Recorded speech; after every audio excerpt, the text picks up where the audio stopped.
On October 23rd, 2022, deputies with the Leon Sheriff's Office responded to a disturbing call near Wiley Road in Tallahassee, Florida.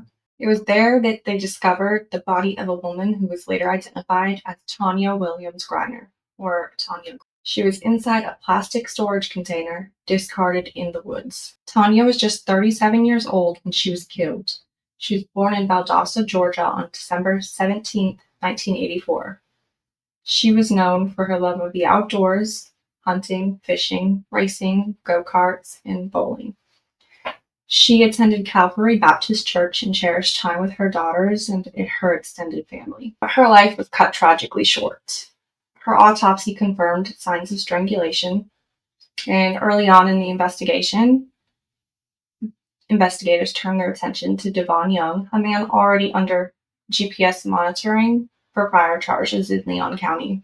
GPS data shows Young traveling from the Casa Bella Inn Suites to the area where Tanya's body was later found. Surveillance footage caught him driving her car alone to a nearby gas station. When questioned by detectives, Young admitted that Tanya had come to his hotel room from Georgia.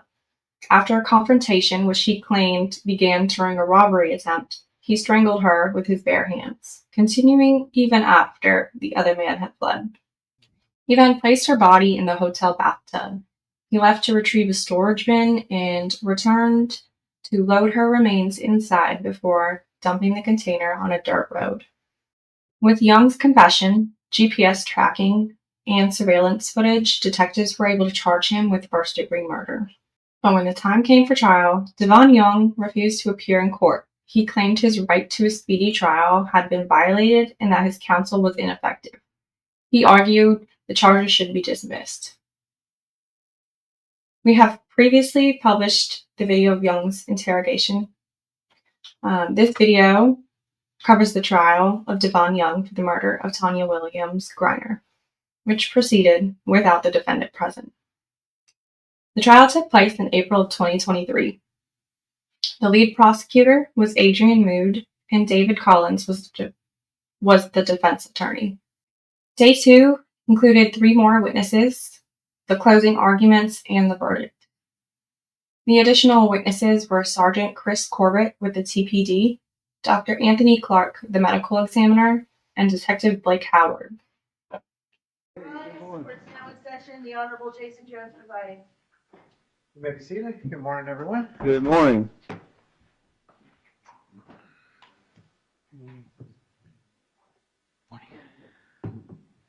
All right, we're back on the record for State v. Young, 22 CF 3209, and as I understand it, Mr. Young has refused to come once again. So if we want to put Deputy Kaus on the record just to make sure we've got it all covered. You want to go and stand at the podium, Deputy?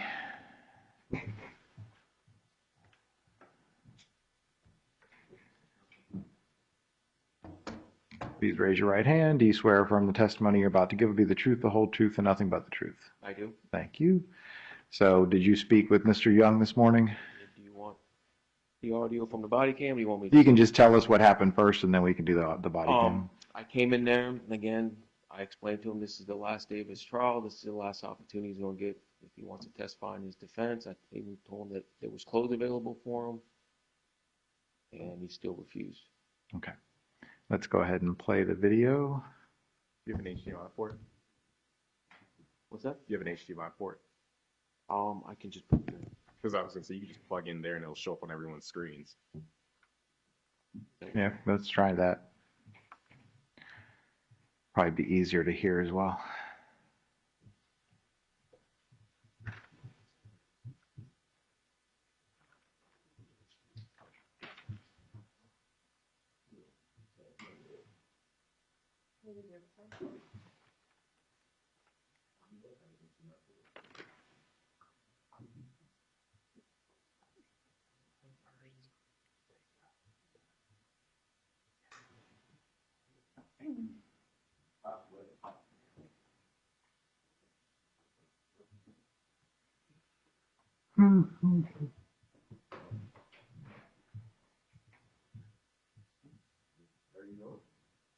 Give it a second.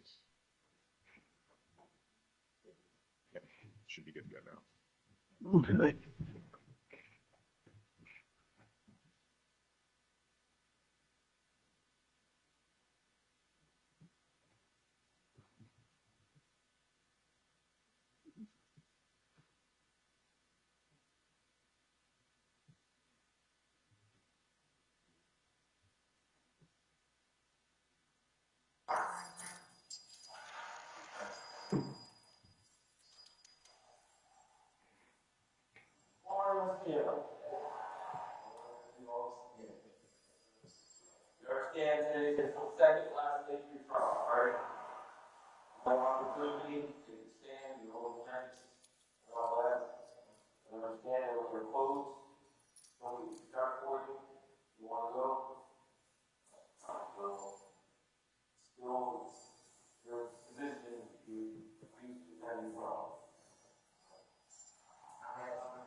Mr. Moody, do you have any questions? No, Your Honor. Mr. Collins? No, sir.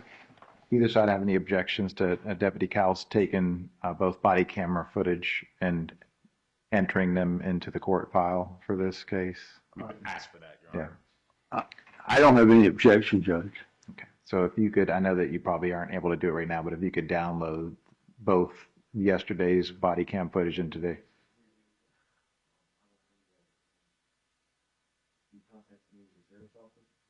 I can if you upload it. Can you upload it to this case on Axon?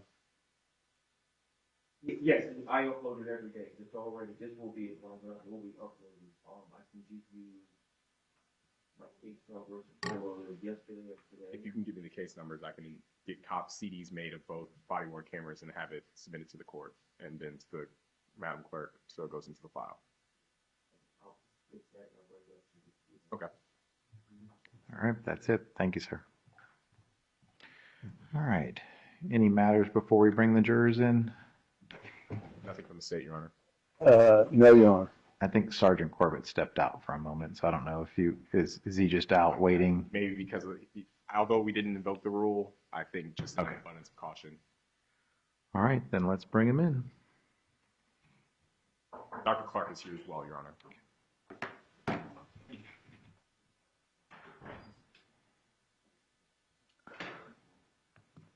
And for your information, I intentionally didn't invoke the rule because it does not matter in this case.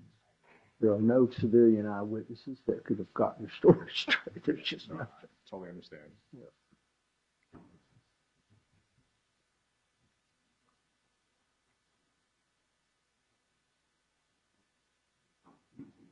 It's like I'm not going to make a motion for judgment of acquittal. That's just bullshit.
Oh, you're fine. Yeah, I'll go up there.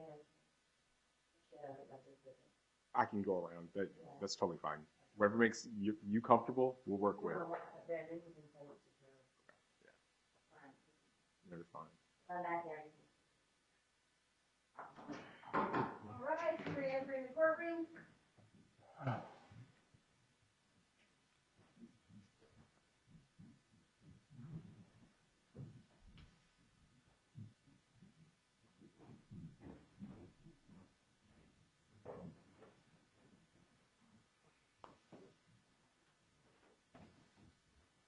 You may be seated.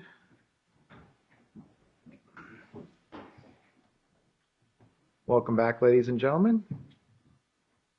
State, you may call your next witness. State calls Sergeant Christopher Corbett.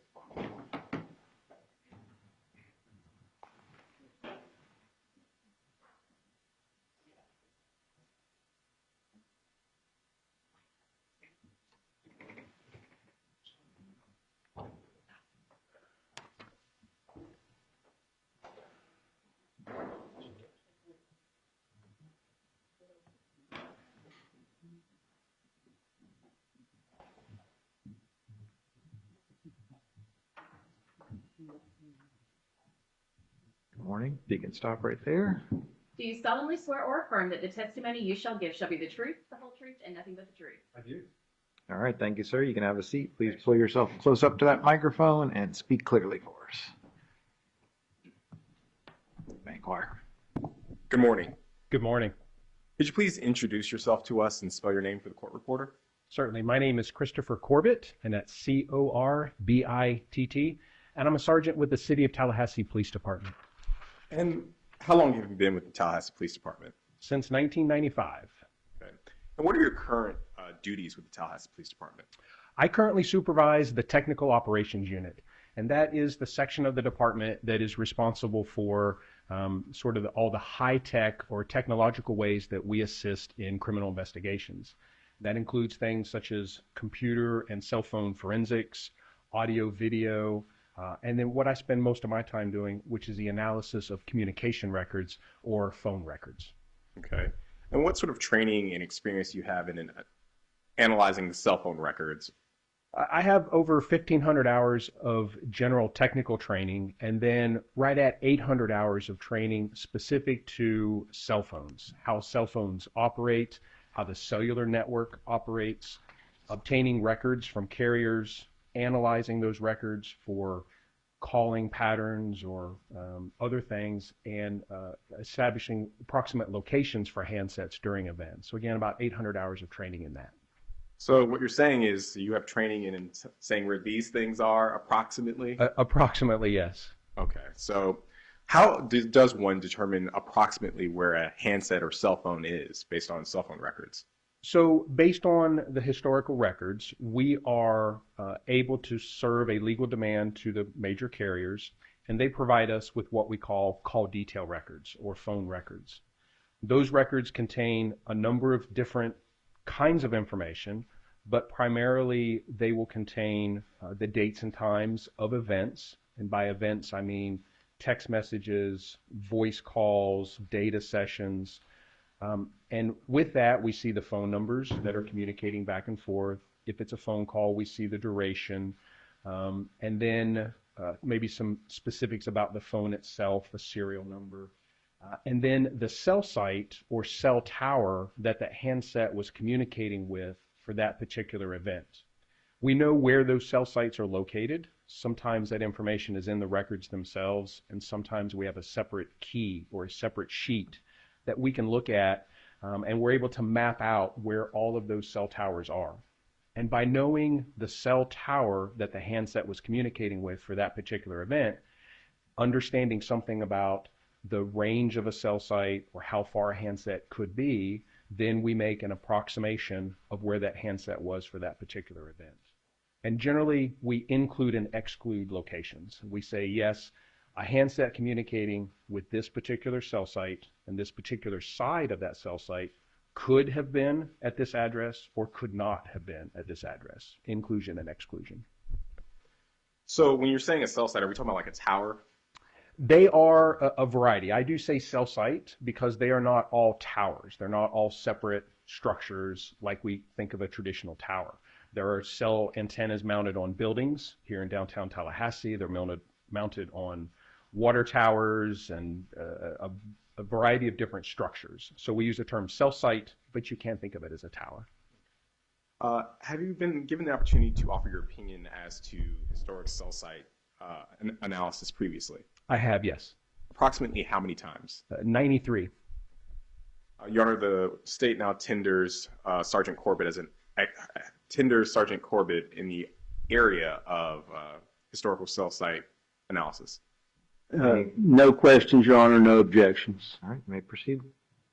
Sergeant Corbett, were you asked to look into a particular handset in this case with the number 229-444-1450? I was, yes.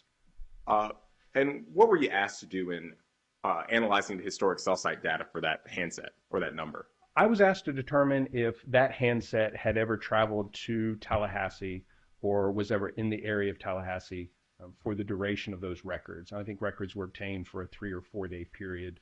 And again, I was just asked to see if that handset communicated with any cell sites that would indicate it had been in or around Tallahassee. And who is your understanding that this handset or phone number belonged to? Mr. McCutcheon, which, as I was advised, was the boyfriend of the defendant, or of the victim in this case. Okay. And were you able to obtain the call detail records of the handset belonging to Mr. McCutcheon? Yes, they were provided to me. Okay. And were you able to do analysis on those records? I was, yes. Your Honor, at this time, the state moves into evidence what's been pre-marked as State's Exhibit 20A and 20B. No objection. All right, it'll be entered as 20A and 20B.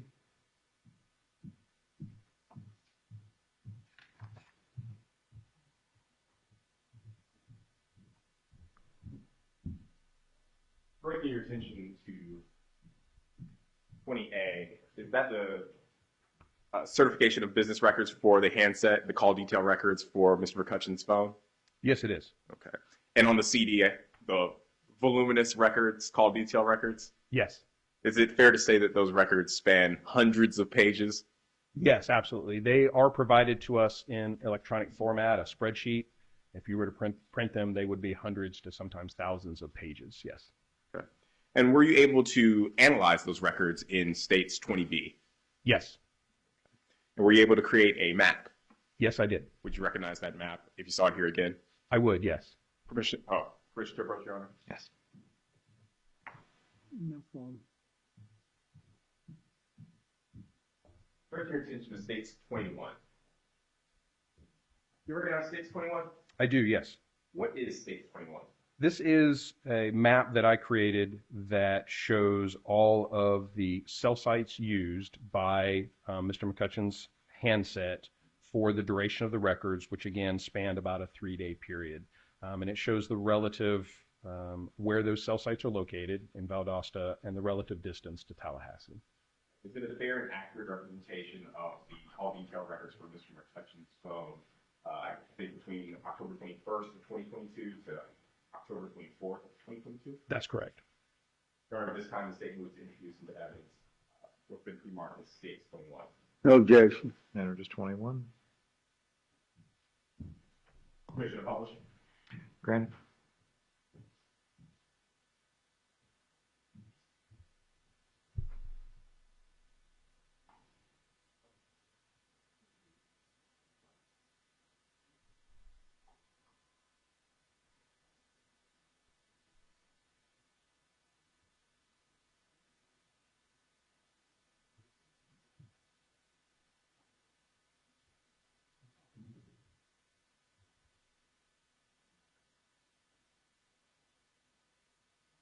So the bottom left, do we see Tallahassee? That's correct, yes. And in the top right, where these red dots are, is that Valdosta, Georgia? It is, yes. Okay, what are these red dots that we're looking at in State's 21? So the red dots represent the cell site locations that was used by his handset for all of the events spanning that 3 to 4 day time frame. So again, the red dots are just the locations of where those cell towers are. We see that his handset used about 4 different cell sites over that time period, but all of those cell sites were located in and around Valdosta, Georgia.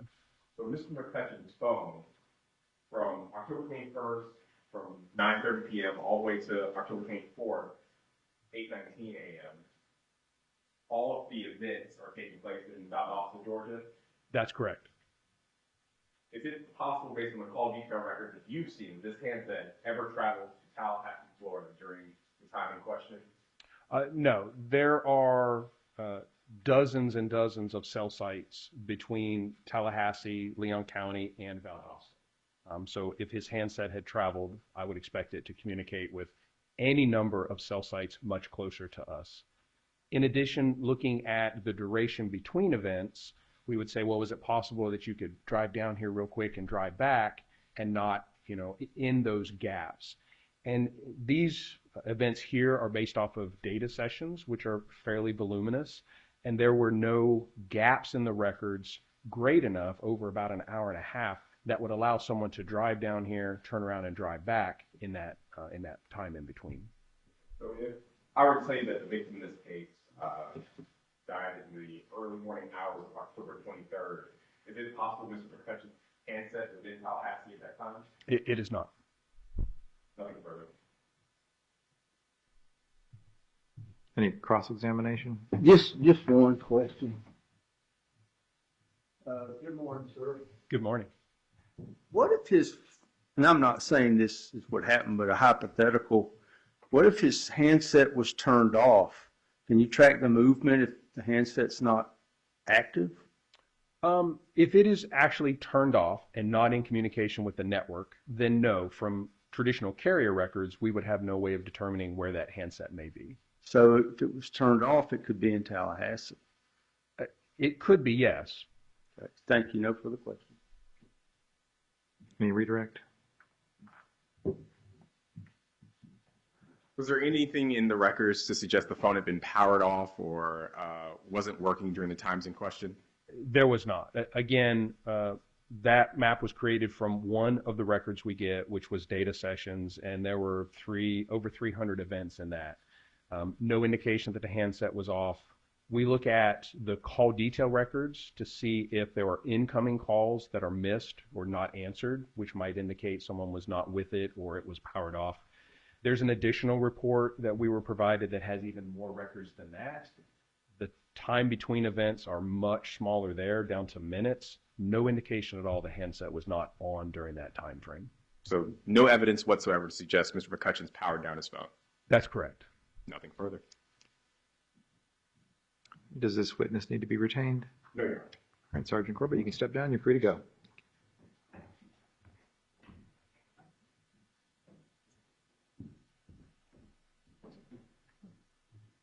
Take care. State, you may call your next witness. State calls Dr. Anthony Clark to the stand.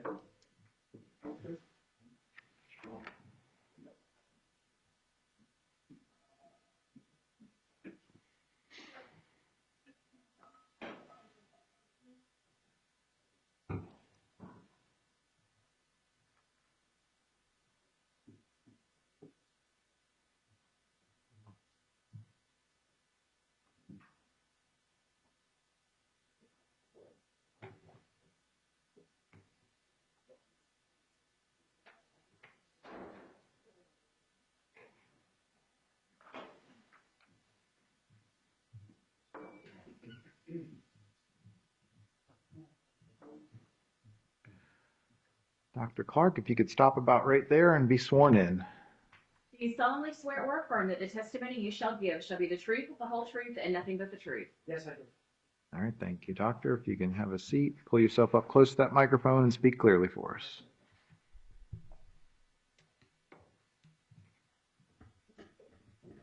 Good morning. Good morning. Could you please introduce yourself to us and spell your name for the court reporter? Dr. Anthony J. Clark, Anthony, A-N-T-H-O-N-Y, Clark, C-L-A-R-K. And okay.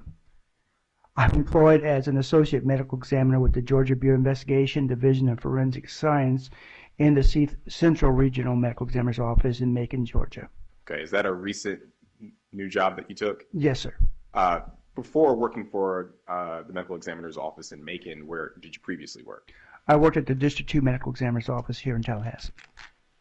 How do you become a medical examiner? What sort of background and education is involved in that? I obtained my Bachelor of Science degree from the Massachusetts Institute of Technology.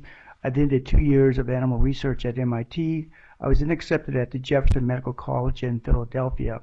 After I graduated from the college, I did a 2-year general surgical residency internship at New Britain General Hospital, New Britain, Connecticut. I then went to the Hartford Hospital in Hartford, Connecticut, and did a 4-year anatomic and clinical pathology residency. I then traveled down to Atlanta, where I did a 2-year forensic pathology fellowship at the Fulton County Medical Examiner's Office in Atlanta, Georgia. I then worked for the GBI for about 11 years after that, and stationed in Moultrie, Georgia, as the Southwest Regional Medical Examiner. And then I traveled down to the District 2 Medical Examiner's Office in Tallahassee, and now I'm back in the GBI. So roughly how long have you been a medical examiner? About 31 years. During the course of your 31 years as a medical examiner, how many autopsies would you say you performed? It's over 7,500. What is an autopsy? What are autopsies designed to do? The autopsy is performed by a forensic pathologist to determine the cause and manner of death of an individual. The autopsy consists of an external examination and an internal examination, and documentation of any natural traumatic injuries that have caused the death. As a forensic pathologist, we are part of the death investigation team, and we determine the cause and manner of death in those situations. Have you ever been afforded the opportunity to offer your opinion in the area of forensic pathology? Yes, I have. Approximately how many times? Between Georgia and Florida, it's been a couple hundred times. Your Honor, we now tend to the witness in the area of forensic pathology. No questions and no objections. All right, you may proceed.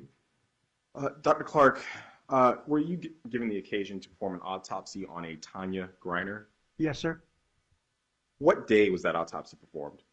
We did the autopsy on October 24th, 2022, and we started about 11 a.m.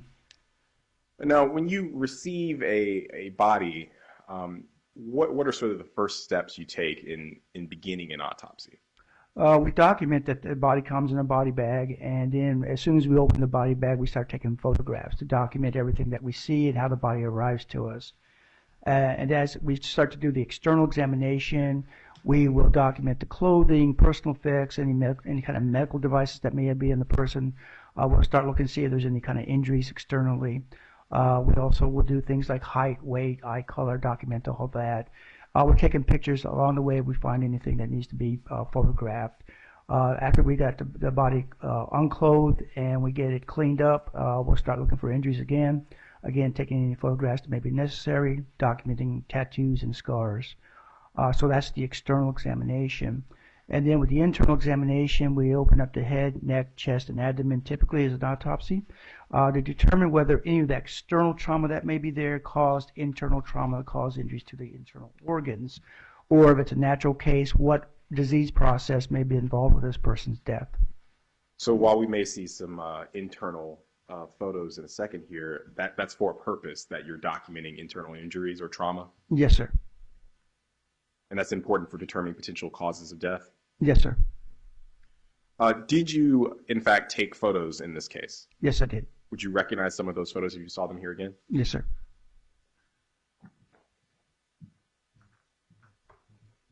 No objection. Dr. Clark, I'm showing what's been pre-marked for identification purposes as states 22A through O. If you could take a look through those and tell me if you recognize them.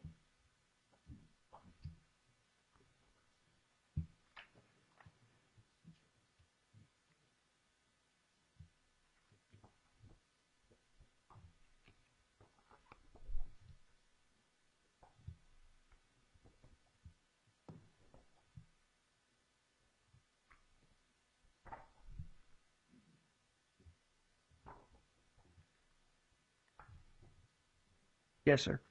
What are states 22A through O? There are external and internal photographs of the decedent, case 22M-652.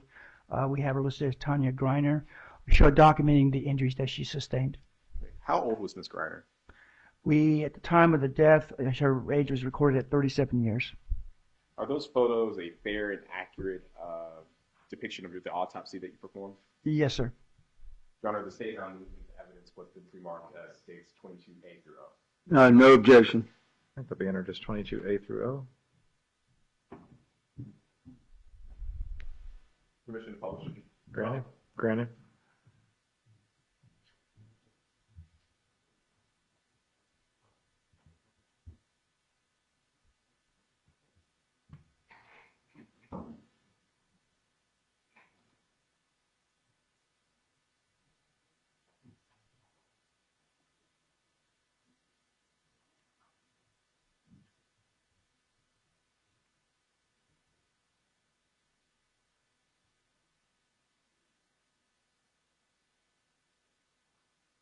Bring your attention to states 22A. What are we seeing here? As part of the process, we take what's called an identification photograph. We'll have the individual's face cleaned up and have them posed with their face forward and put a ruler underneath their chin. You can see the ruler there with the case number. So this would be the identification photograph. Already you see that there's some minor injuries to the right cheek, left upper lip, a little excoriation or just a little abrasion on the right chin area. You see some swelling to the left, soft tissues around the left eye.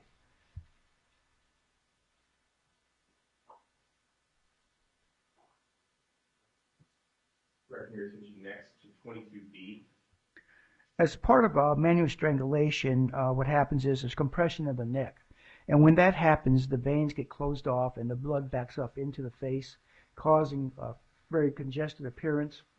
And that rapid change in pressure can also rupture the small blood vessels in the, what we call the conjunctiva of the eyes. And these little blood vessel ruptures are called petechiae. And we have flipped up the eyelid here, and you can see towards the ear side of the upper eyelid, you see these little red pinpoint dots. And then as you go along towards where the iris is, along that edge there, you can see little pinpoint dots too. Those are the particular hemorrhages I'm talking about. So the petechiae, if I'm saying it correctly, are indicative of strangulation? They can be, or just a rapid compression, rapid rise in blood pressure in the venous system.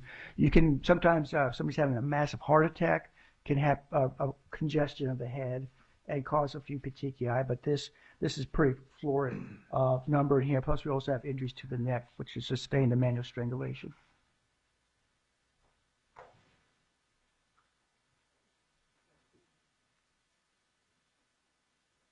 C. Okay, this is the left eye. We pull down the lower lid here, and these petechiae are a little bit more obvious, they're a little bit larger, and you can see at least two good ones here and then some smaller ones in between.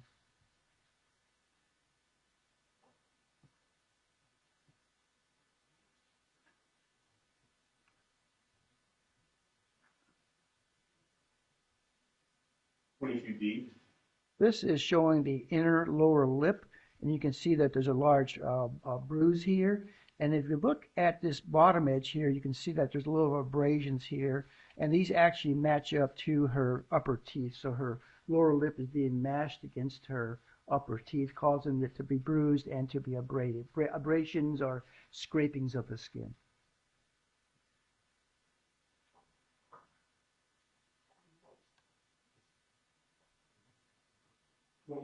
E.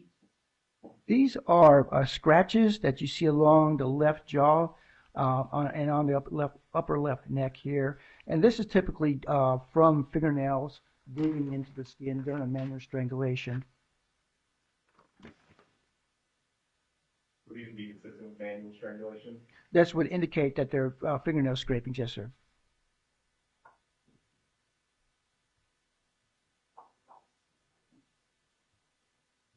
F.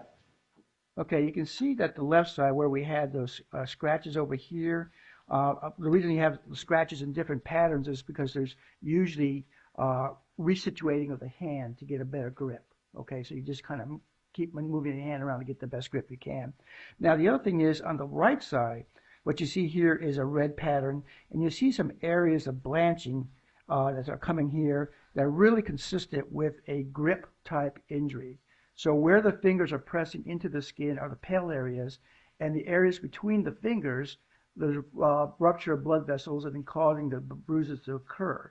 So you get the sense of that there's a grip pattern here on the left side, excuse me, the right side of the neck.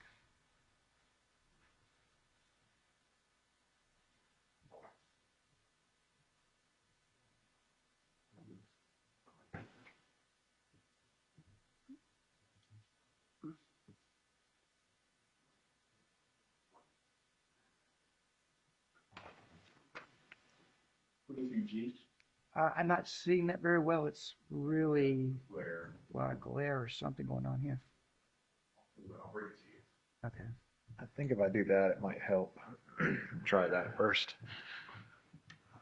And I think, yeah, it just needs to be focused a little bit too. Okay, Off the left edge of it. all right. All right. So what we're looking at here is the left forearm. You can see the hand up here. You see some bruising around the left wrist here. We have a pattern of what I call a curvilinear array of abrasions that are slightly separated. And there's a bruise, ovoid bruise here. To me, this was somewhat suggestive of a possible bite mark on that forearm. And also you can see the inside of the left upper arm, some bruising here on there too, geographic to ovoid bruising.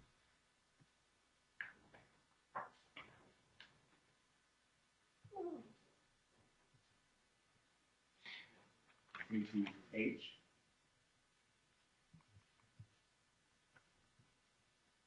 Okay, this is I don't orientate myself a little bit. This is the top of the right shoulder, the deltoid area, about right where my hand is, right here.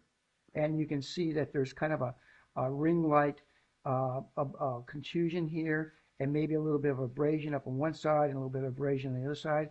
Again, slightly suggestive of a possible bite mark.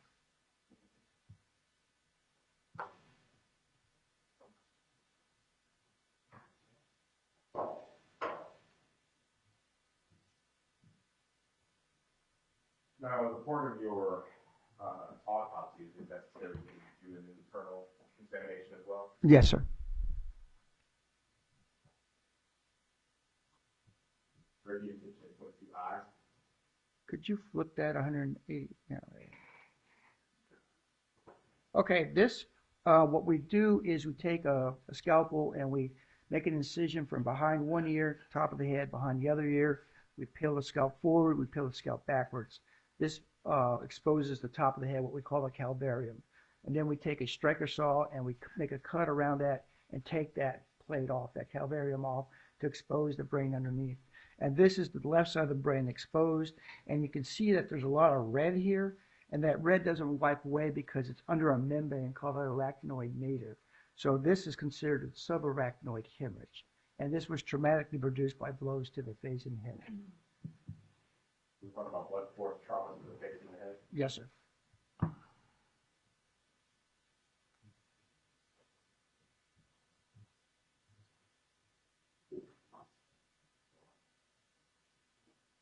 Position is 22J. Okay, and being thorough, we go to the right side, and this is the right side of the brain. And you can see the similar finding of the subarachnoid hemorrhage.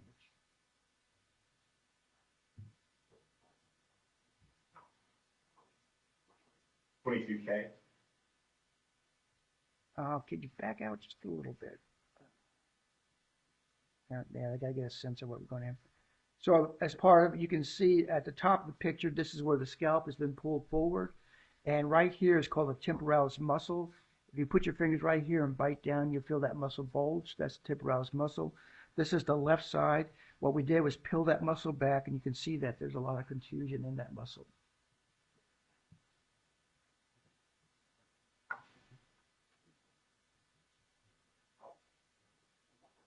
$22L. Could you just back out a little bit, please? There you go. All right, this is kind of hard to fathom, but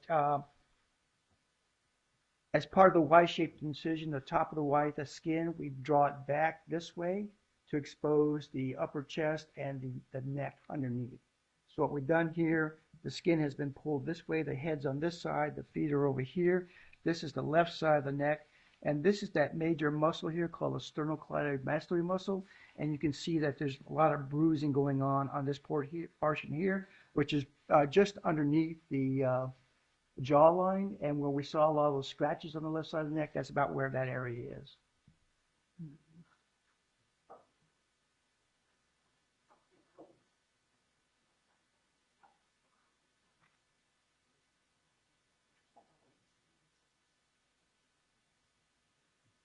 22N. Okay, you can see that that flap of skin has been pulled to the top center portion of the photograph, where you use a hook to do that. And you can see the center of the neck, and that hemorrhage we just saw on the left side, you can see it on this picture too.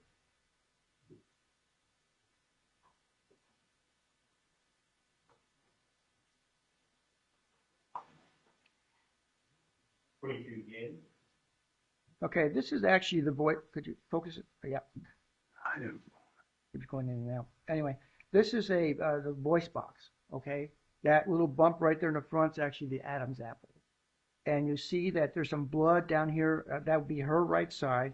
There's some blood down here, and the larynx isn't fractured, but this first cartilage here, called a cricoid cartilage, is fractured on the right side here. And you can see that it's causing bleeding into the soft tissues around it.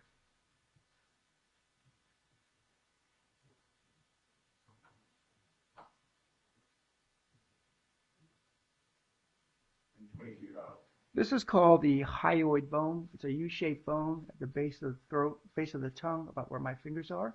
And it can typically be injured during a manual strangulation because you squeeze it, push on it, and cause those injuries. Now, this is her right side. You can see that there's a little bit of hemorrhage on the right side here. And this is the left side. There's a little bit of hemorrhage here. I did clean this off better, looked at the bone themselves. The bones themselves weren't fractured, but there was some kind of pressure on there that caused the bleeding around that hyoid bone.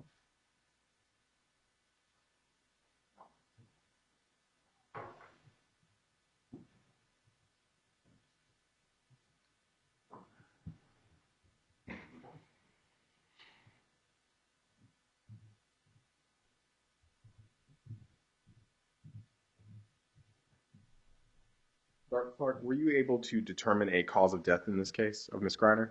Yes, the cause of death I put down as a manual strangulation with blunt force head trauma. Were you able to determine a manner of death? The manner of death was homicide. I want to talk a little bit about manual strangulation. Is manual strangulation like we see in the movies, the person just passes out and dies? No, you'd actually have to hold that particular grip for at least a minimum of about 3 minutes before you start getting what's called irreversible hypoxemia or anoxia. That means lack of oxygen to the brain. There's usually a lot of congestive changes in the brain from the compression of the venous system, because those are the first vessels that get closed off. A lot of times the carotids and the other arteries are not cut off, so blood's still going to the brain. So at least 3 to 5 minutes is generally what we look at for what we call irreversible brain injury. And once you get into that, then that person can start having seizures or go on completely unresponsive and not be able to resuscitate it. So on the low end, 3 minutes, and maybe as high as 5 minutes? That's correct. So we expect a person, before they reach that irreversible lower end at 3 minutes, would you expect that person to maybe pass out or become unconscious prior to that? They could, yes, sir. Is it possible they might wake back up if oxygen allowed to flow again to them? Yes, sir. Sometimes there may be a lessening of the grip and cause blood flow, and they may become conscious again. Okay. But what we're talking about for manual strangulation is 3 minutes of continuously applying pressure? That's correct. And that's on the low end? That's on the low end, yes, sir. Nothing further. Any cross-examination? No, Judge. All right. Dr. Clark, you are released. Thank you, sir. Thank you, sir.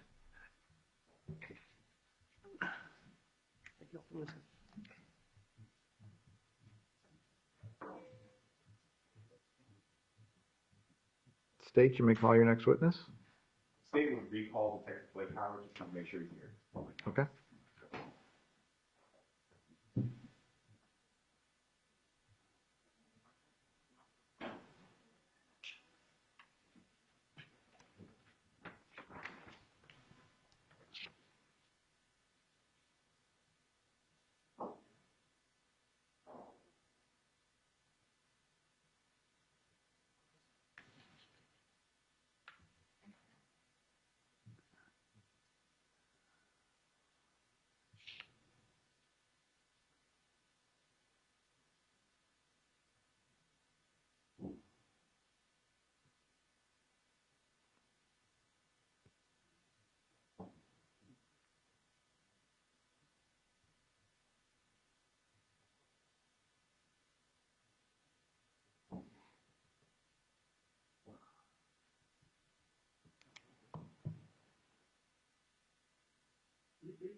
Detective Howard, if you could just be sworn in again.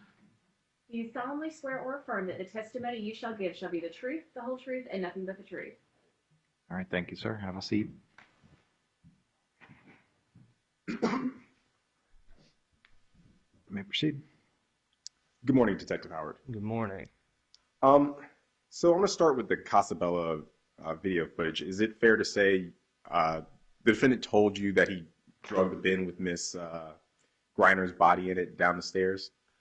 Yes, during his statement to me, he actually described in detail how he dragged the bin, how it hit each step going down with her body in it, that he made sure the coast was clear, went out there and looked around before deciding to take her body out to the car. Were you able to find any video that captured that? Not that specifically. Like I said, the video there at the hotel was motion activated, and it's at the far eastern side of the building, and there's a center staircase that we believe he used. And so it doesn't capture all of the foot traffic on that staircase. We got video of a male in the distance carrying some what looks like luggage, but nothing specific that looked that big like the bin. But it's likely just because it's not catching up the motion activation that far. But we know the body was eventually dumped in a bin, correct? That's correct. Even though we don't have footage of it? Correct. I want to direct your attention back to your interview with the defendant. In your interview with him, does he mention particularly that pole being in the room when this alleged robbery happens? He does in one of his accounts. I mean, this story did kind of change a few times as he told it, but yeah, in one of them he says that he was sitting at the base of the pole and she was on it when this alleged robbery happened. Okay. Is that contradicted by any other evidence in this case? It is, as we saw in the Casa Bella video that we showed yesterday, that just after midnight she's carrying the pole back down the stairs. So she had packed up some of her stuff at least and left. So it's not possible for the pole to be present during this alleged robbery he's telling you happened? Not based on the video that we obtained. Permission to publish, Your Honor, what's been previously admitted into evidence as State's Exhibit.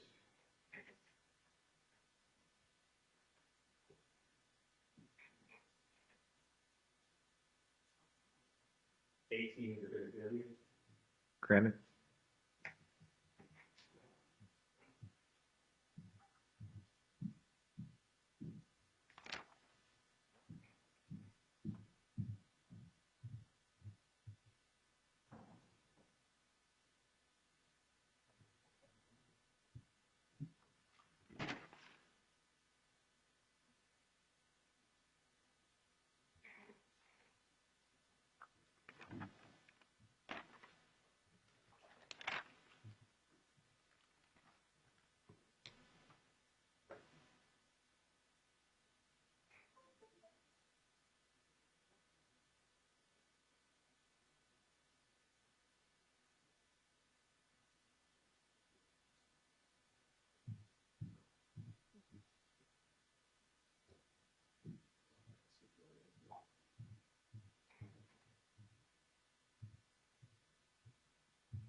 my thing.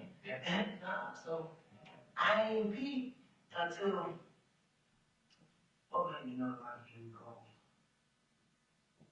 She told me sit on the extra pole. Sit on the extra pole. I looked, and I couldn't figure out what time. But I don't figure out time to look up the goddamn pole. She want me to sit down on the goddamn pole. I was all, you know that? She told me, she said, she got to put your back toes.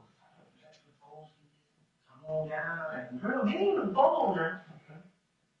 So it was something she did. It was something, her bag and a chime card. Yeah. You know the white and green car? Still came out. I can't look you missing. So what you did? I was reading the book. I looked at all right. And then, so I did well, okay. If I didn't want to have no more than I didn't do it, y'all trying to know that. I understand what you're trying to say. I just had, I fucked up. I fucked up. But I did some. Tell me about the where was that?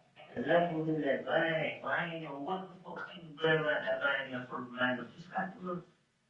Leave I had on. But man, I did that motherfucker strong, man. Stop. You feel she was grabbing it out of the bag? Man, that girl was these 30-handed bags. She did so fast. I didn't know what she was doing. But she did it, man. Oh, shit. Was this after you confronted her about the rib key? Nah, man, this was the motherfucker. I think my motherfucker door handle. And I popped that ass. When I popped that ass, I turned around. Fucked up through the door. Man, she got up, she got up, and she went, she grabbed that bag. I don't know if it was a gun, I don't know nothing. You feel what I'm saying? And she came up with his face, so he come in the door.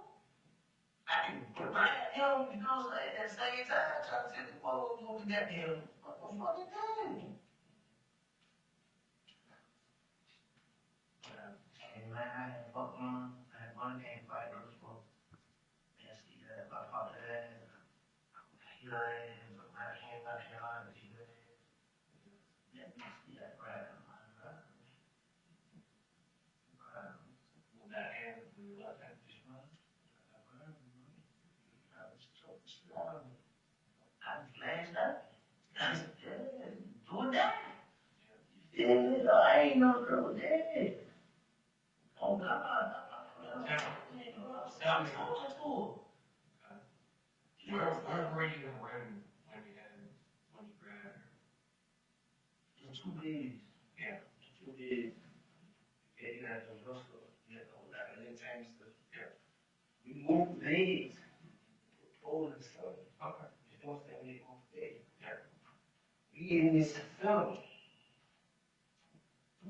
When he came in the door, when I grabbed her, fuck him. When I grabbed her, we told you. And I got her. I had her. You know, I want to let her know. I didn't do it. I very time. So we've heard the defendant unequivocally say, hold it right there during this alleged robbery. Yes, sir. Well, how was the hospital video?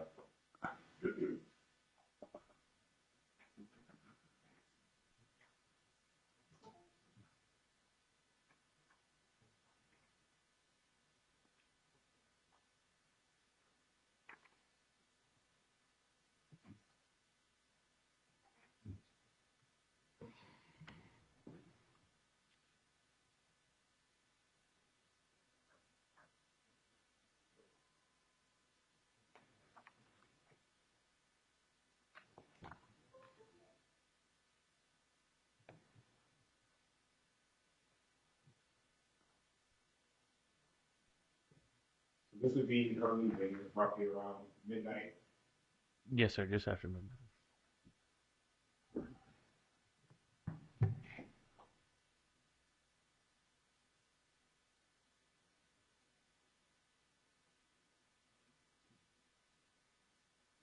You see her with what appears to be a pole. Yes, sir. Very much. Still alive. Yes, sir. Reporting an attempted alleged robbery. Yes, sir.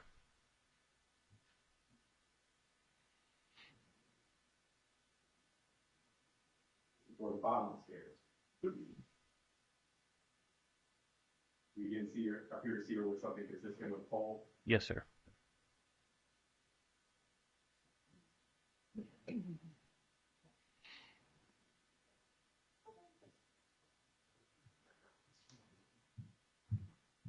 So based on your investigation and what the defendant said, is it possible for that pole to have been there when she's ultimately strangled to death?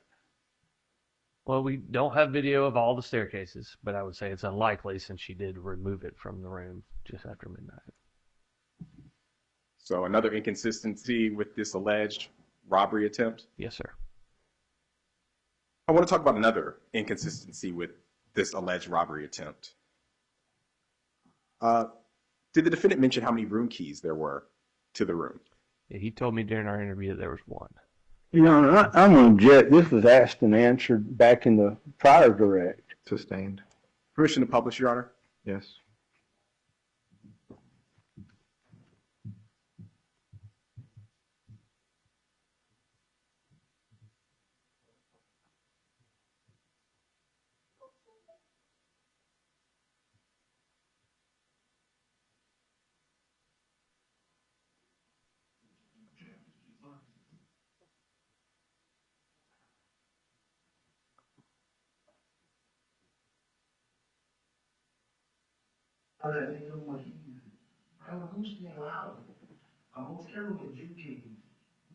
I got my key. Where's that? Where's that? Yeah. And I'm thing. 2 kids. Oh yeah, I played. We another video of this. I know that. I'm trying to tell what's California.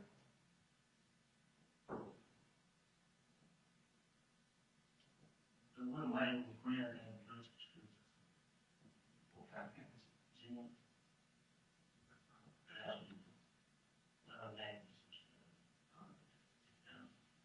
Did you change before? No, I ain't just seen her before. I said, I'm saying you had seen something else. You said something about her phone. Yes, she see a video. She saw me in video. She showed all videos. Yeah. And it didn't go. And it's the same different videos that came in our phone, man. Same in the videos, same in the stuff like that. Y'all find it on one phone and I got to what no phone. You know, on keep on. Was it still a gun? Yeah, no, man. I couldn't get that damn one. And you couldn't find her phone? Man, I think that one broke. I can't find my ID. You don't know where your ID is? I couldn't find my ID. You couldn't find your ID and you couldn't find her phone. And then it's the other thing I couldn't find. And that motherfucker, see, but, you know, I took the day out, I don't know what it's like. I know my ID on the bed. I look my ID on the bed. Beside the crime board, right? And, man, I don't want to see my ID.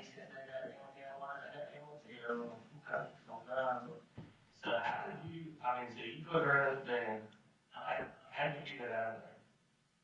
It was whatever. The van. I'm stacking clothes on top of it, you stay, checks the van, right? You don't see me drag that motherfucker down the stairs, bro. I put the pole in the bed. I put all the bed, 44 on that shit on the pole. So I was like, well, I said, I ain't bad, let's tell you what it is. You know what I'm saying? Stuff down with the computer on there. Anyway, I stuck that shit. I put a red, a gym bag on top of the pole, and another bag, nigga, like I'm moving, you know what I'm saying? So, I took 2 boot bags to that first, and like I'm, move, see something. Yeah. Yeah, and that was in. So that makes sense.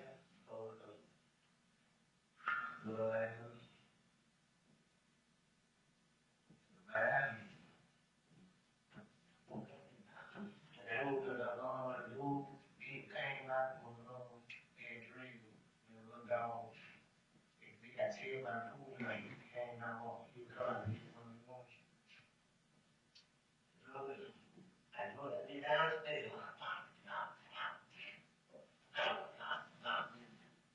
Come to the car, and I first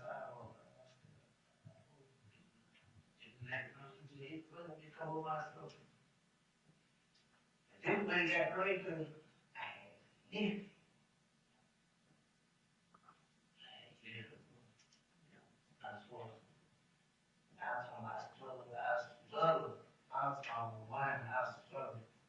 and all I had to do, once I got this picture on the back of that thing, man, I could get it and I sped it up on them. And everybody had to do that shit on my stuff.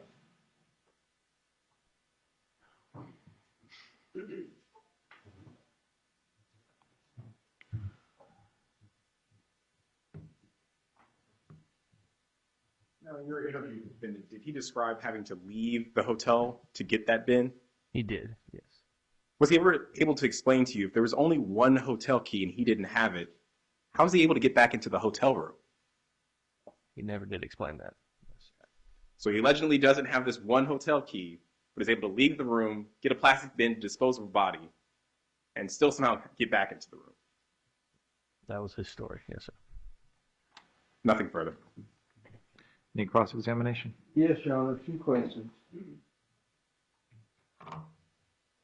Detective, you recall on the video, the statement just a few minutes ago, a statement to the effect that the defendant says, that wasn't my thing, or ain't my thing. You remember hearing that? I do. And in yesterday's video that was played for the jury, do you recall the defendant describing the victim as having brought adult novelties to the room to play with him, and he said that wasn't his thing? Yes, sir. And obviously the state has made an issue about the poll and has attempted to use that to say the defendant was lying. Let me ask you, did you ever recover the poll? No, sir. Okay. Did you ever recover any of the adult novelties? No, sir. Did you ever recover the bag that the victim is seen carrying, both going up to the hotel room and then 2 hours later when she left? No, sir. Now, you've been speculating in response to the state's questions about why certain things either happened or didn't happen.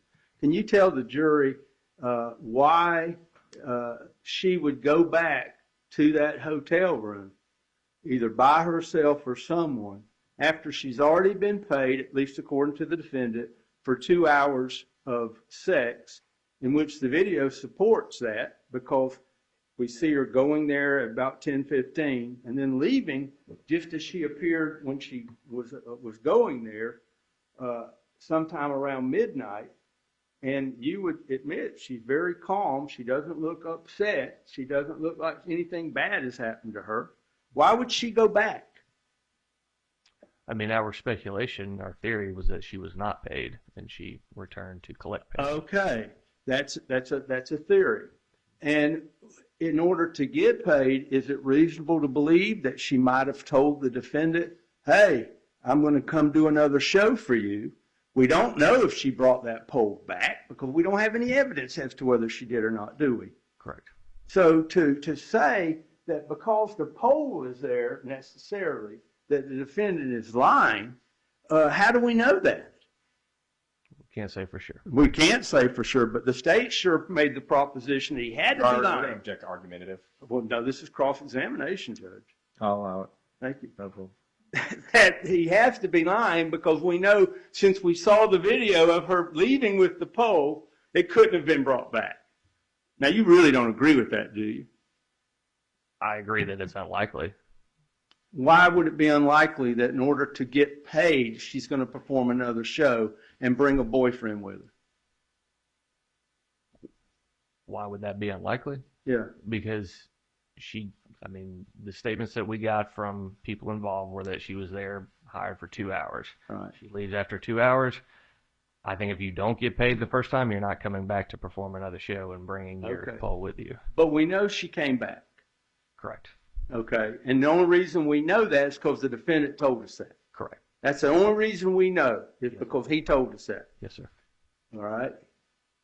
And so you think it's more likely that a petite, small, I would suggest fragile woman of that size would come back by herself later in an attempt to collect money and confront the defendant? The defendant, you've seen the video, that's a powerful built man. Yes, sir. So that's what you think is more reasonable. Yes, sir. Okay. Now let me ask you about this other male who you all posit as the boyfriend. What was his name? Anthony McCutcheon. Anthony McCutcheon. Did you ever obtain a photograph of him? Later. Did you ever confront the defendant with him? No, sir. Well, wouldn't that have been a good idea to make sure that who the defendant said was there was in fact Mr. McCutcheon? Yes, sir. You didn't do that. No, sir. And then you'd have known for sure if it was actually Mr. McCutcheon, or it could be, and I don't like the words that were used by my client, but he said he viewed a N-word. That's how he described the person. Isn't that true? Yes, sir. He never said it was the boyfriend. He said he observed just a N-word. Isn't that true? Well, when we asked him if it was the same person that night that he saw in the videos Yes. on her phone, he said yes. Yes, but he didn't say. And do you think that maybe it's possible that there was a picture of more than one male on her phone? It's possible. Possible. In fact, you viewed the video. There was more than one male on that phone, wasn't there? We didn't view the phone. You didn't view the phone? We viewed her Google account and skipped the games account. Okay. You didn't view the phone. We don't have her phone. Okay, that's exactly correct. You don't have the phone. You don't have the bag or that she carried. You don't have the adult toys, and you don't have the pole. And I guess you're going to suggest that, well, first of all, isn't it true that my client, for almost everything he told y'all, it was corroborated? A lot of it, yes, sir. Okay, and the thing you all disagree with is actually how the homicide occurred and who was present. Correct. Okay. But everything else was corroborated. Mhm. Are you saying it's not possible that another person accompanied her back to the room to try to get the money that she wasn't paid? Am I saying it's possible she was accompanied? Yes. It's possible. Okay. Is it reasonable? It'd be reasonable. Okay. No further questions. Thank you. Can you redirect? Is there any evidence, actual evidence, to point to a second person being involved? Yes, sir. Is there any evidence to substantiate the defendant's claim that this was an alleged robbery? No, sir. Are there, in fact, a number of inconsistencies that contradict the defendant's story? Yes, sir. Now, Mr. Collins brings up these bags of novelty adult toys or whatever. Who was the only witness in this case that destroyed evidence? The defendant. He mentions in your interview getting rid of evidence, correct? Yeah, especially about the bag. He said he threw them out after he dumped the body somewhere on Mexico Road. We recovered a bag with the wig in it, but there was one we did not locate. That's what we believe had her cell phone and other things. In both his sworn statement and the interview, does he mention having others assist him in cleaning out Ms. Griner's car? Yes, sir. So your efforts to locate evidence were frustrated by the defendant, Yes, sir. the same person claiming to have lawfully defended himself from an alleged robbery, Yes, sir. the same person who cut off his ankle monitor Yes, sir. conveniently right when law enforcement gets behind him in Ms. Griner's vehicle. Yes, sir. So the same person who wants to be believed about this self-defense is the same person destroying and hiding evidence, Yes, sir. evidence we might have presented to this jury here today. Absolutely. Nothing further. Does this witness need to be retained? He's released. All right, sir, you are free to go. Thank you. And Your Honor, at this time, you stay rest. All right, ladies and gentlemen, so this is one of those times that we need to take a break. So you guys are welcome to go back and take a comfort break. We have some stuff that we need to deal with, and then we will bring you back hopefully within 15, 20 minutes, but it's hard to predict how long these will take. Please don't discuss anything that you've heard so far.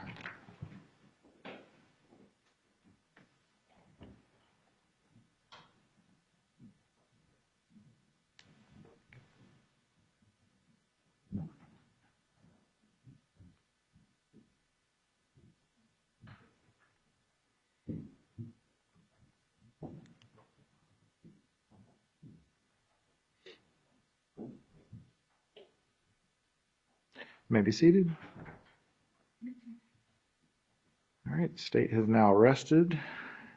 Defense have a motion? No, Your Honor, I would state for the record that there's been enough evidence to make the question of whether it was a premeditated murder a jury question. It's just, there's enough. That's all I would say, especially in the light most favorable to the state. And then that's all I would say, Judge. All right.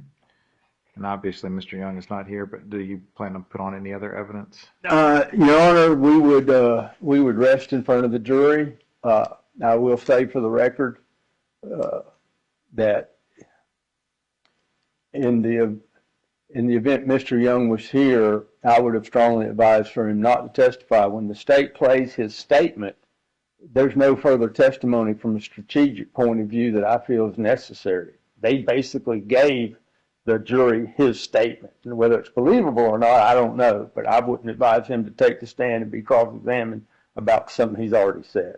So that's just for the record, Judge. All right. So just for it to run a little smoother, are you guys okay with him resting on the record and then rolling into the jury instructions rather than bringing him back in, having him rest, and then finishing up our charge conference? Yes. Yes. Okay. So it looks like we can go ahead and strike those. And of course, Miss Lisa is not here, but let me text her real quick.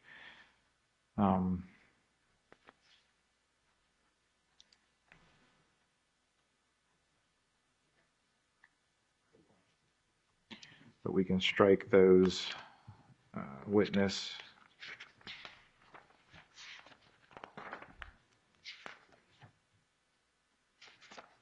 or the weighing the evidence 6 through 10. None of those apply in this case. We can take out defendant testifying, and I believe everything else we already discussed. So what I'll do is I'll have her make those changes and print the copies for us to look at. And I also had one more change on the verdict form. For some reason, it had for my signature with an attestation. I'm not really sure why. So we can take that off. It's usually just the foreperson and the clerk. Oh, did we address the weighing witness testimony? Yeah, so we're going to take out 6 through 10. Okay. Yeah.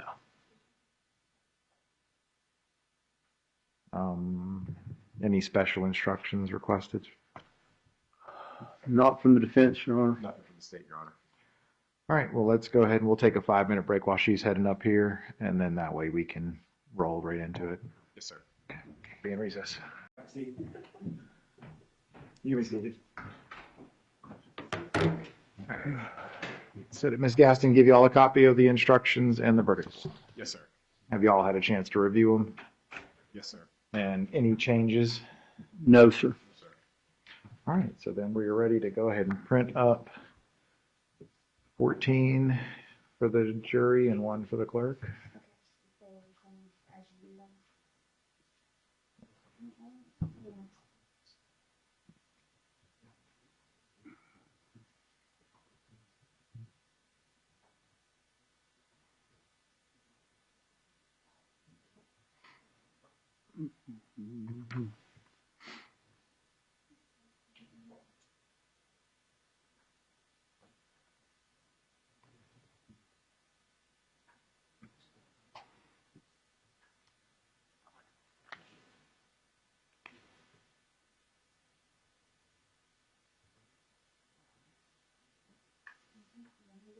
Thank you.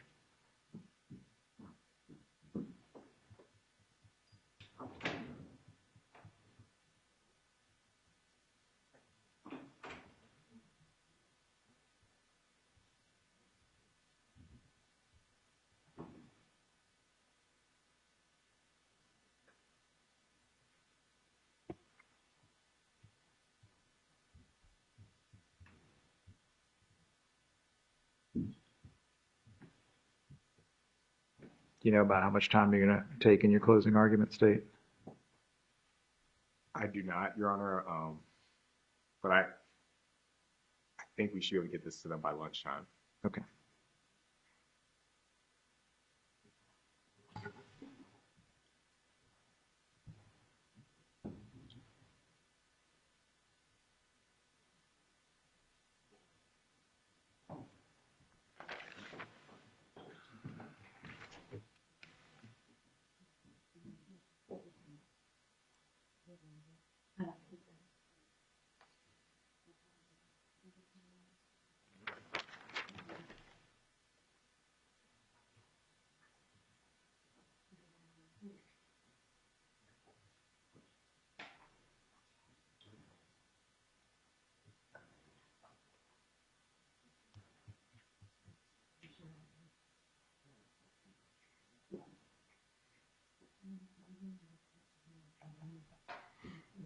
While we're waiting, do you guys want to go and look at all the exhibits and just talk about what we're going to send back with them? I think there is a way for them, I've been told, to look at videos back there. Normally, we ask them to come back out if they want to view them. I'm fine with whatever they want to do. If they have the ability to play the videos, they're welcome to take a seat back with them. Okay. I agree, Judge. Yeah, so I'll offer that to them and tell them if for some reason they can't view them to just send a note and then we'll let them come and view. Good.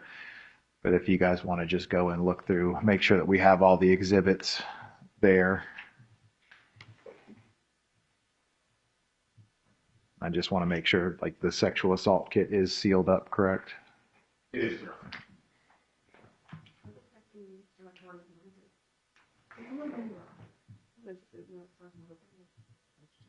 I think they just put one of them seemed to be coming down this now as we check it out.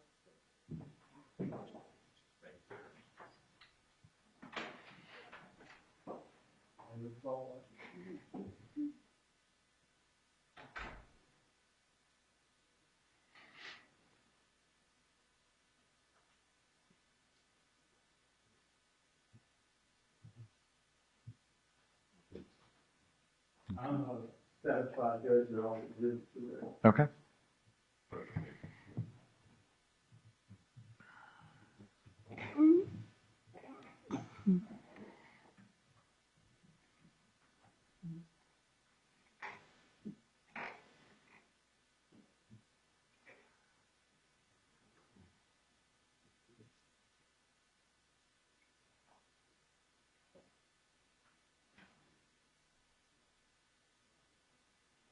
Your Honor, just for, what it's worth, I think my closing will be less than 30 minutes.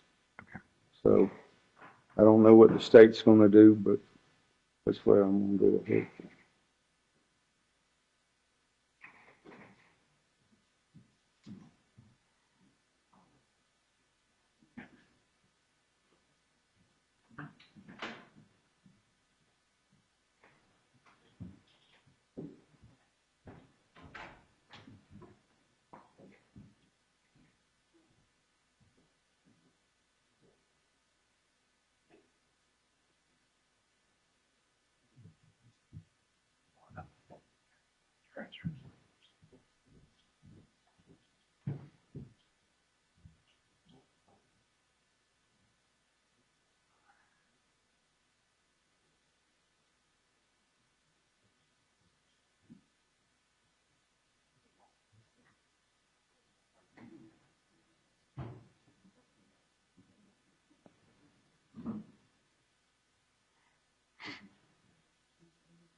I think they should already have one, so those just repeat pictures and just make sure they don't get a verdict form, just the instructions.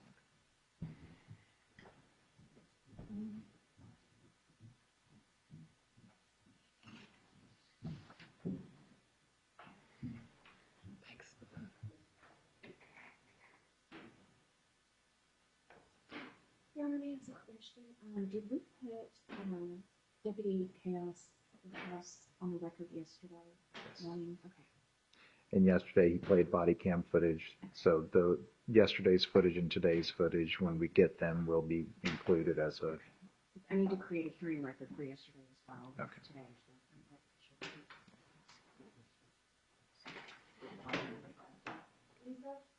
Lisa? I'm sure too. Okay, very nice. Thank you. I love you.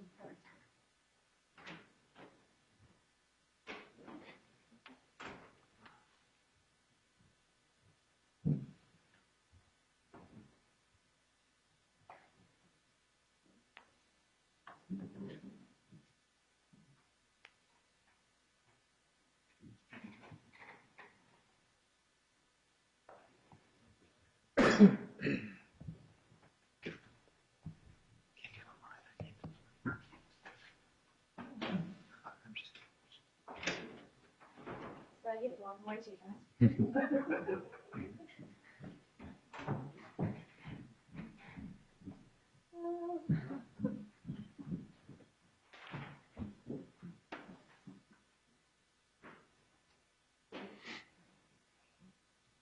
All right, we're ready to bring him in? Yes, Judge. All right, let's bring him in.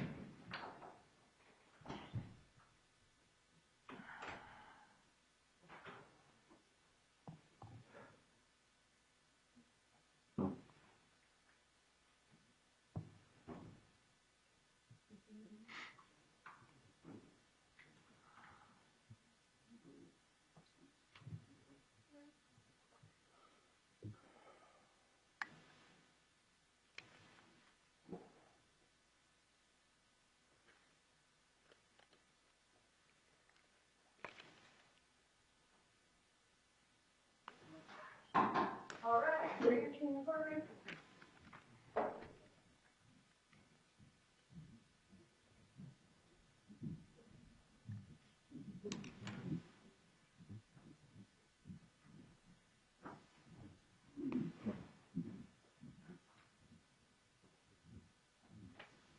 You may be seated.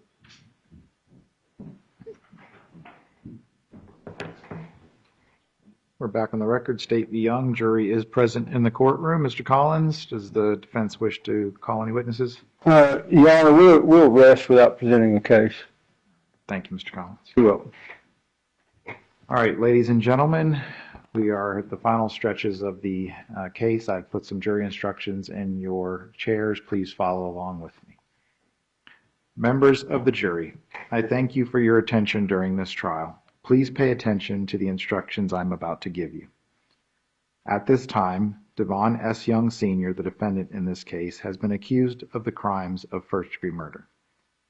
In count 1, Devhon S. Young Sr. is accused of first-degree murder. Murder in the first degree includes the lesser crimes of murder in the second degree and manslaughter, all of which are unlawful. However, a killing that was excusable or that was committed by the justifiable use of deadly force is lawful. If you find Tanya Griner, aka Tonya Griffin, was killed by Devhon S. Young Sr., you will then consider the circumstances surrounding the killing in deciding if the killing was murder in the first degree, murder in the second degree, or manslaughter, or whether the killing was excusable or resulted from justifiable use of deadly force. The killing of a human being is justifiable homicide and lawful if necessarily done while resisting an attempt to murder or commit a felony upon the defendant, or to commit a felony in any dwelling house in which the defendant was at the time of the killing. The killing of a human being is excusable and therefore lawful under any one of the following three circumstances. 1. When the killing is committed by accident and misfortune in doing any lawful act by lawful means with usual ordinary caution and without any unlawful intent. Or 2. When the killing occurs by accident and misfortune in the heat of passion upon any sudden and sufficient provocation. Or 3. When the killing is committed by accident and misfortune resulting from a sudden combat if a dangerous weapon is not used and the killing is not done in a cruel and unusual manner. A dangerous weapon is any object that will likely cause death or great bodily harm if used in the ordinary and usual manner contemplated by its design and construction. An object not designed to inflict bodily harm may nonetheless be a dangerous weapon if it is used in a manner likely to cause death or great bodily harm. Great bodily harm means great as distinguished from slight, trivial, minor, or moderate harm, and as such does not include mere bruises. I now instruct you on the circumstances that must be proved before Devhon S. Young Sr. may be found guilty of first-degree murder or any lesser included crime. Count 1, first-degree murder. There are two ways a person may commit first-degree murder. One is known as first-degree premeditated murder, and the other is known as first-degree felony murder. To prove the crime of first-degree premeditated murder, the state must prove the following three elements beyond a reasonable doubt. 1. Tanya Griner, aka Tonya Griffin, is dead. 2. The death was caused by the criminal act of Devhon S. Young Sr. 3. There was a premeditated killing of Tanya Griner, aka Tonya Griffin. An act includes a series of related actions arising from and performed pursuant to a single design or purpose. Killing with premeditation is killing after consciously deciding to do so. The decision must be present in the mind at the time of the killing. The law does not fix the exact period of time that must pass between the formation of the premeditated intent to kill and the killing. The period of time must be long enough to allow reflection by the defendant. The premeditated intent to kill must be formed before the killing.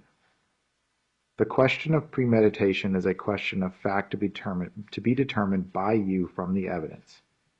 It will be sufficient proof of premeditation if the circumstances of the killing and the conduct of the accused convince you beyond a reasonable doubt of the existence of premeditation at the time of the killing.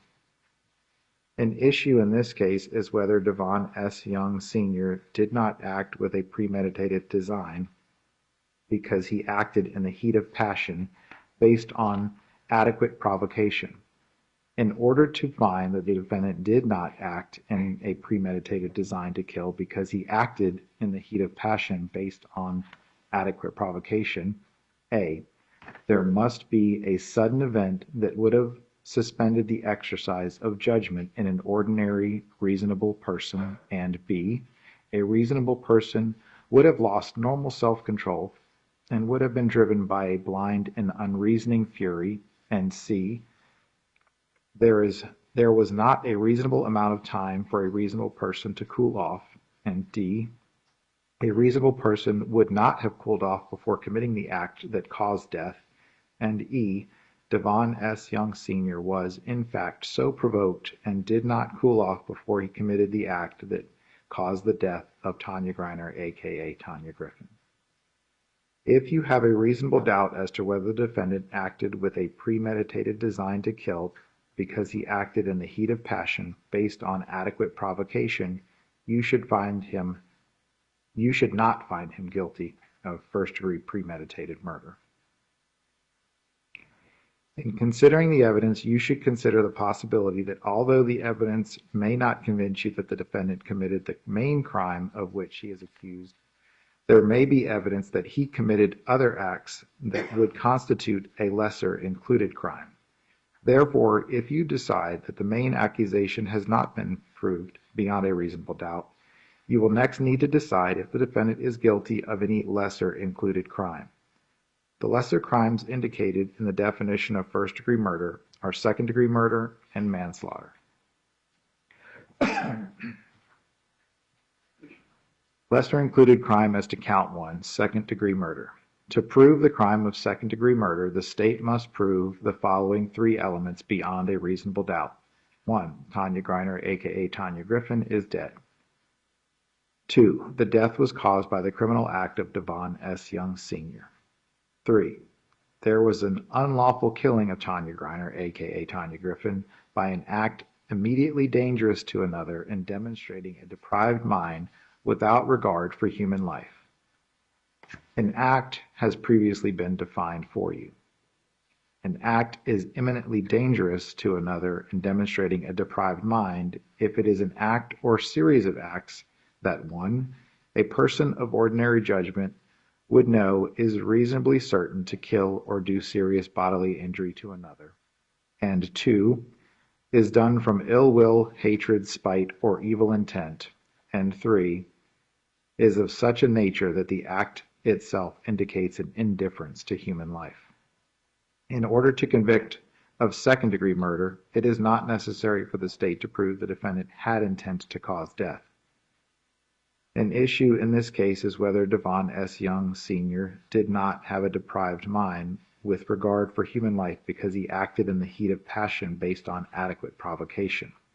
In order to define the defendant did not have a depraved mind without regard for human life because he acted in the heat of passion based on adequate provocation, A. There must have been a sudden event that would have suspended the exercise of judgment in an ordinary reasonable person, and B. The reasonable person would have lost normal self-control and would have been driven by a blind and unreasoning fury, and C. There was not a reasonable amount of time for a reasonable person to cool off, and D. A reasonable person would not have cooled off before committing the act that caused death, and E. Devhon S. Young Sr. was in fact so provoked and did not cool off before he committed the act that caused the death of Tanya Griner, aka Tonya Griffin. If you have a reasonable doubt as to whether the defendant had a depraved mind without regard for human life because he acted in the heat of passion based on adequate provocation, you should not find him guilty of second-degree murder. Lesser included crime as to count 1, manslaughter. To prove the crime of manslaughter, the state must prove the following 2 elements beyond a reasonable doubt. 1. Tanya Griner, aka Tonya Griffin, is dead. 2. A. Devhon S. Young Sr. intentionally committed an act or acts that caused the death of Tanya Griner, aka Tonya Griffin, and or Devhon S. Young Sr. intentionally procured an act that caused the death of Tanya Griner, aka Tonya Griffin, and or C. The death of Tanya Griner, aka Tonya Griffin, was caused by the culpable negligence of Devhon S. Young Sr. Every person has a duty to act reasonably towards others. If there is a violation of that duty without any conscious intention to harm, that violation is negligence. The defendant cannot be found guilty of manslaughter by committing a merely negligent act, or if the killing was either justifiable or excusable homicide, as I have previously instructed you. In order to convict of manslaughter by act, it is not necessary for the state to prove the defendant had an intent to cause death or any intent to commit an act that was not merely negligent, justified, or excusable, and which caused death. I think I may have read that wrong, so I'm going to read it again. In order to convict of manslaughter by act, it is not necessary for the state to prove that the defendant has an intent to cause death, only an intent to commit an act that was not merely negligent, justified, or excusable, and which caused death. To procure means to persuade, induce, prevail upon, or cause a person to do something. I will now define culpable negligence for you. As I have said, every person has a duty to act reasonably towards others. If there is a violation of that duty without any conscious intention to harm, that violation is negligence. But culpable negligence is more than a failure to use ordinary care towards others. In order for negligence to be culpable, it must be gross and flagrant. Culpable negligence is a course of conduct showing reckless disregard of human life, or of the safety of persons exposed to its dangerous effects, or such an entire want of care as to raise a presumption of a conscious indifference to consequences, or which shows wantonness or recklessness, or a grossly careless disregard for the safety and welfare for the public, or such an indifference to the rights of others as is equivalent to an intentional violation of such rights. The negligent act or omission must have been committed with an utter disregard for the safety of others. Culpable negligence is consciously doing an act or following a course of conduct that the defendant must have known or reasonably should have known was likely to cause death or great bodily harm. Justifiable use of deadly force. It is a defense to the crimes of first-degree murder and its lesser included offenses in count 1, second-degree murder and manslaughter if the actions of Devhon S. Young Sr. constitute the justifiable use of deadly force. Deadly force means force likely to cause death or great bodily harm. Great bodily harm has been previously defined for you. The use of deadly force is justifiable if Devhon S. Young Sr. reasonably believed that the force was necessary to prevent imminent death or great bodily harm to himself while resisting another's attempt to murder him or any attempt to commit a forcible felony upon him.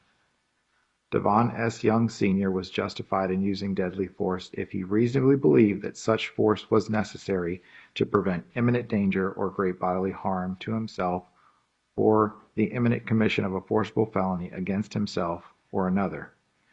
If Devhon S. Young Sr. was not otherwise engaged in criminal activity and was in a place he had a right to be, then he had no duty to retreat and had the right to stand his ground. If Devhon S. Young Sr. was otherwise engaged in criminal activity or was not in a place he had a right to be, then the use of force was not justified unless he used every reasonable means within his power and consistent with his own safety to avoid the danger before resulting to the use of deadly force. The fact that the defendant was wrongfully attacked cannot justify his use of deadly force if, by retreating, he could have avoided the need to use deadly force. However, if Devhon S. Young Sr. was placed in a position of imminent danger or death or great bodily harm, and it would have increased his own danger to retreat, then his use of deadly force was justified. In deciding whether Devhon S. Young Sr. was justified in the use of deadly force, you must consider the circumstances by which he was surrounded at the time the force was used. The danger need not have been actual. However, to justify the use of deadly force, the appearance of danger must have been so real that a reasonably cautious and prudent person under the same circumstances would have believed that the danger could be avoided only through the use of that force. Based upon appearances, Devhon S. Young Sr. must have actually believed that the danger was real. However, the defendant had no duty to retreat if he was not otherwise engaged in criminal activity or was in a place where he had the right to be, or was in a dwelling or residence in which he had the right to be. However, the use of deadly force is not justified if you find that Devhon S. Young Sr. was attempting to committing or escaping after the commission of a forcible felony. In considering the issue of self-defense, you may take into account the relative physical abilities and capacities of Devhon S. Young Sr. and Tanya Griner, aka Tonya Griffin. If in your consideration of the issue of self-defense, you have a reasonable doubt on the question of whether Devhon S. Young Sr. was justified in the use of deadly force, you should find him not guilty. However, if from the evidence you are convinced beyond a reasonable doubt that Devhon S. Young Sr. was not justified in the use of deadly force, you should find him guilty if all the elements of the charge have been proved. The defendant has entered a plea of not guilty. This means you must presume or believe the defendant is innocent. The presumption stays with the defendant as to each material allegation and the information through each stage of the trial unless it has been overcome by the evidence to the exclusion of and beyond a reasonable doubt. To overcome the defendant's presumption of innocence, the state has the burden of proving the crime with which the defendant is charged was committed and the defendant is the person who committed the crime.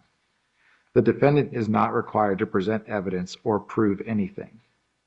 Whenever the words reasonable doubt are used, you must consider the following.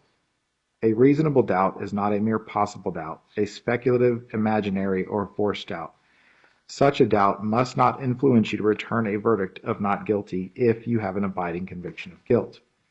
On the other hand, if after carefully considering, comparing, and weighing all the evidence, there is not an abiding conviction of guilt, or if having a conviction, it is one which is not stable, but one which wavers and vacillates, then the charge is not proved beyond every reasonable doubt, and you must find the defendant not guilty because the doubt is reasonable. It is to the evidence introduced in this trial and to it alone that you are to look for that proof. A reasonable doubt as to the guilt of the defendant may arise from the evidence, conflict in evidence, or lack of evidence. If you have a reasonable doubt, you should find the defendant not guilty. If you have no reasonable doubt, you should find the defendant guilty. It is up to you to decide what evidence is reliable. You should use your common sense in deciding which is the best evidence and which evidence should not be relied upon in considering your verdict. You may find some of the evidence not reliable or less reliable than other evidence. You should consider how the witness acted as well as what they said. Some things you should consider are: 1. Did the witness seem to have an opportunity to see and know the things about which the witness testified? 2. Did the witness seem to have an accurate memory? 3. Was the witness honest and straightforward in answering the attorney's questions? 4. Did the witness have some interest in how the case should be decided? 5. Does the witness's testimony agree with the other testimony and other evidence in the case? Whether the state has met its burden of proof does not depend upon the number of witnesses it has called or upon the number of exhibits it has offered, but instead upon the nature and quality of the evidence presented. It is entirely proper for a lawyer to talk to a witness about what testimony the witness would give if called to the courtroom. The witness should not be discredited by talking to a lawyer about his or her testimony. You may rely upon your own conclusion about the credibility of any witness. A juror may believe or disbelieve all or any part of the evidence or the testimony of any witness. The fact that a witness is employed in law enforcement does not mean that his or her testimony deserves more or less consideration than that of any other witness. Expert witnesses are like other witnesses with one exception. The law permits an expert to give his or her opinion. However, an expert's opinion is reliable only when given on a subject about which you believe him or her to be an expert. Like other witnesses, you may believe or disbelieve all or any part of an expert's testimony. The Constitution requires the state to prove its accusations against the defendant. It is not necessary for the defendant to disprove anything, nor is the defendant required to prove his innocence. It is up to the state to prove the defendant's guilt by evidence. The defendant exercised a fundamental right by choosing not to be a witness in this case. You must not view this as an admission of guilt or be influenced in any way by his decision. No juror should ever be concerned that a defendant did or did not take the witness stand to give testimony in the case. A statement claimed to have been made by the defendant outside of court has been placed before you. Such a statement should always be considered with caution and be weighed with great care to make certain it was freely and voluntarily made. Therefore, you must determine from the evidence that the defendant's alleged statement was knowingly, voluntarily, and freely made.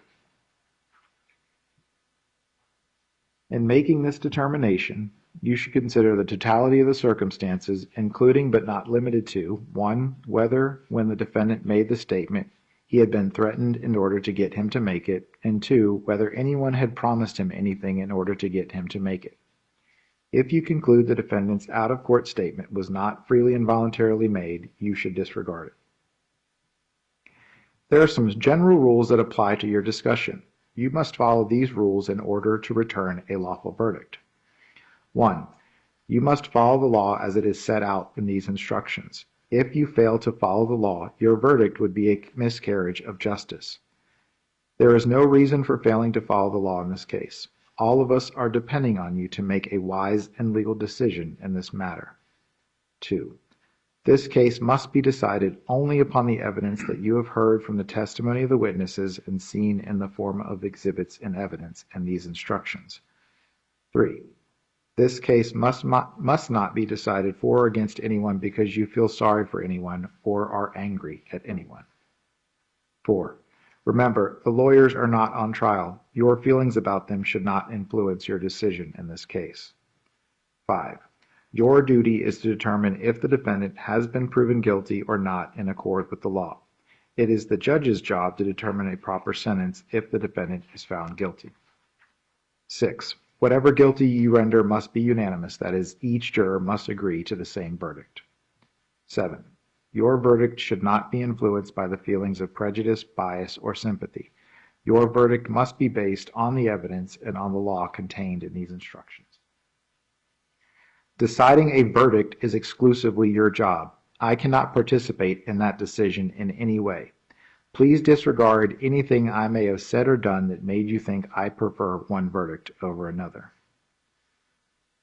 You may find the defendant guilty as charged, guilty of a lesser included crime, or not guilty. If you return a verdict of guilty, it should be for the highest offense on the verdict form for each count that has been proven beyond a reasonable doubt. If you find that no offense has been proven beyond a reasonable doubt, then of course your verdict must be not guilty. The verdict must be unanimous, that is, all of you must agree to the same verdict. Only one verdict may be returned as to each crime charged. The verdict must be in writing, and for your convenience, the necessary verdict form has been prepared for you. It is as follows. So you will get a verdict form that you will take back into the jury room. It will have the style of the case on the top, and it says, verdict, count 1, murder in the first degree. We, the jury, find as follows, check only 1. A, the defendant is guilty of murder in the first degree. B, the defendant is guilty of murder in the second degree.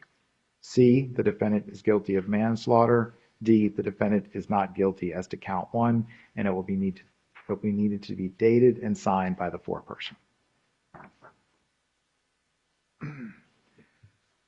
Both the state and the defendant have now rested their cases. The attorneys will present their final arguments.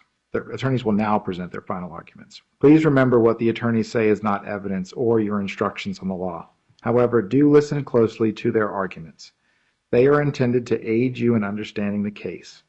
Each side will have equal time, but the state is entitled to divide this time between an opening argument and a rebuttal argument after the defense has given its closing argument. State, do you wish to make a closing argument? Yes, Your Honor. You may proceed. Permission to move the podium. Commissioner Griner.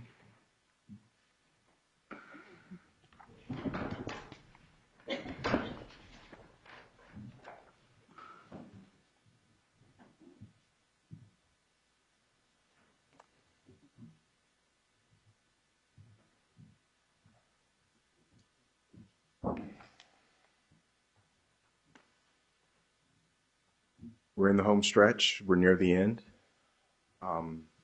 Like I said yesterday and on Monday, I want to thank you for your time and attention to this very serious matter. We spent as much time watching you all as we do putting on the evidence. It's been very clear all of you have paid very close attention, and we thank you for that. You've now heard all of the evidence about this case that you're going to get. I try to address this early on because we frequently get juror questions about this. No, we can't give you the police reports, every report that was written in the case. That's not evidence. That's what we call hearsay. Evidence comes from the witness stand and then exhibits that are admitted into evidence. And in this case, I think you heard a lot of mention about there's a lot of evidence that we didn't think was important for you to see here today for the issues that needed to be decided. And that's largely because of this confession. The defendant admits he strangled Tanya Griner to death. He admits that he stole her vehicle. He admits before he stole her vehicle that he left to go get that plastic bin.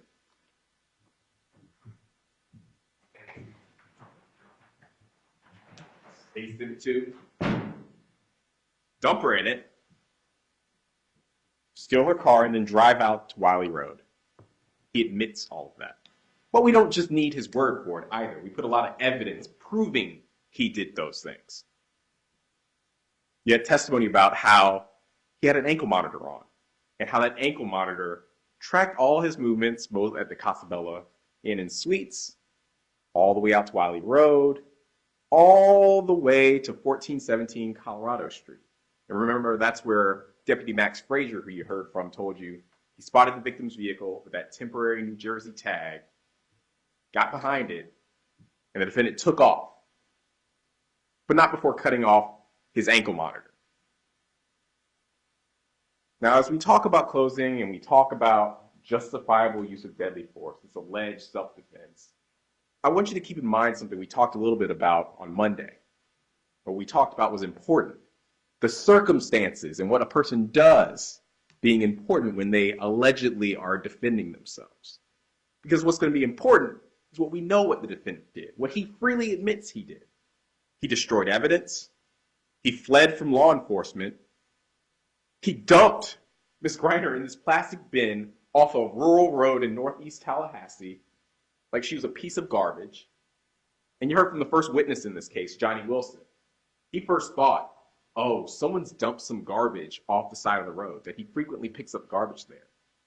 Only to discover, covered up by clothing that the defendant got, the body of Tanya Griner.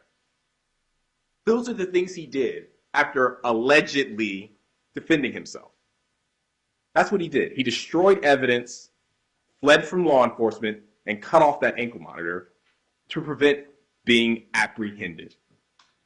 When you're asked to consider self-defense with this alleged claim, which we're going to talk about more, keep that in mind.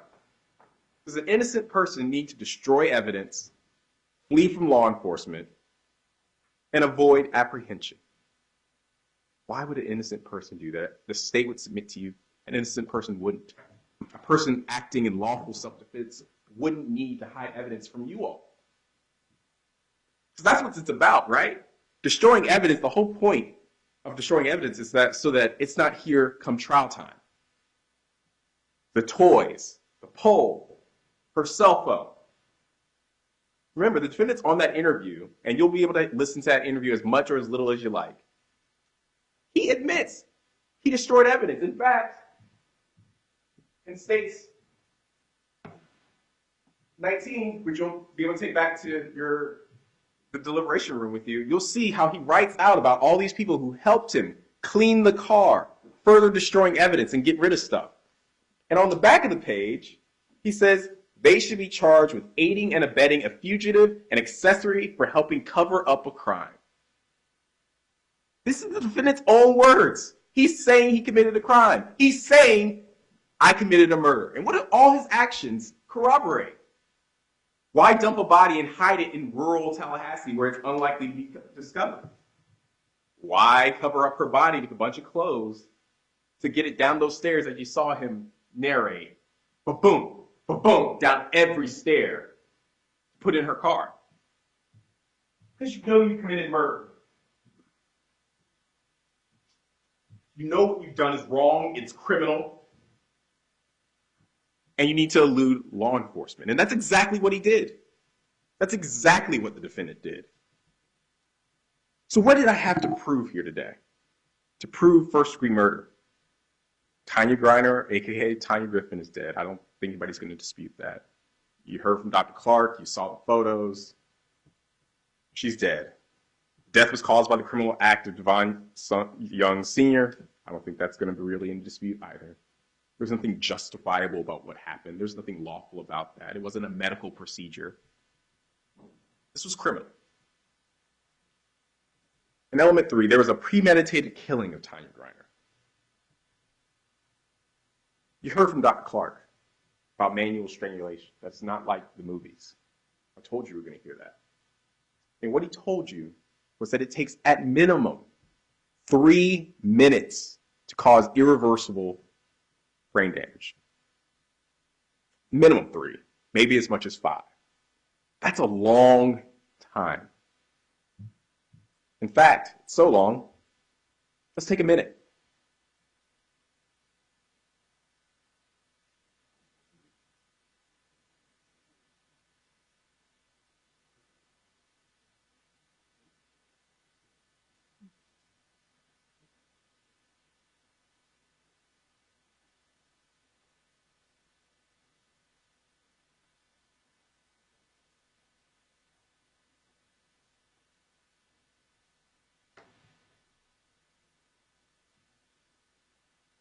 Still got another 20 seconds.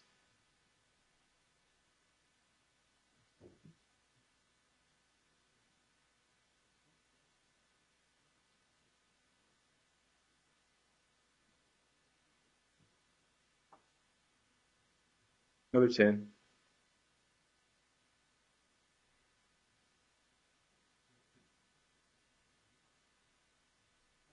That's 1 minute. For 3 times that, the defendant choked, strangled, and murdered Tanya Griner. That's premeditation.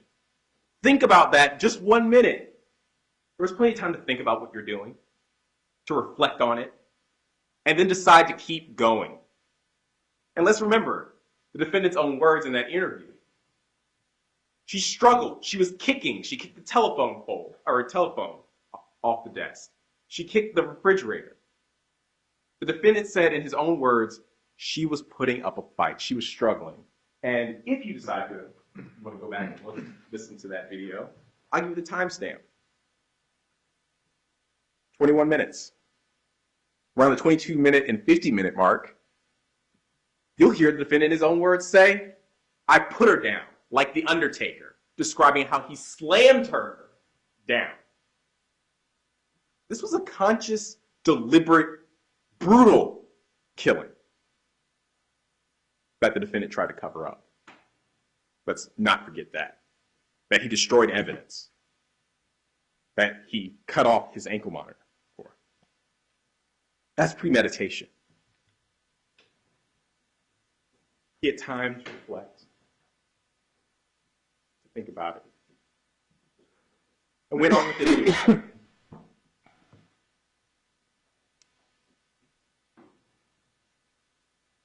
I'm not going to spend any time on the lesser includeds. This is first-degree murder. There was clear time for reflection while she's struggling for air, while she's struggling for her life. The instructions tell you come back for the highest offense, which is proved. So yes, I agree. We've proven manslaughter. We've proven second-degree murder. But you don't stop there. You come back to the highest offense, which is proved.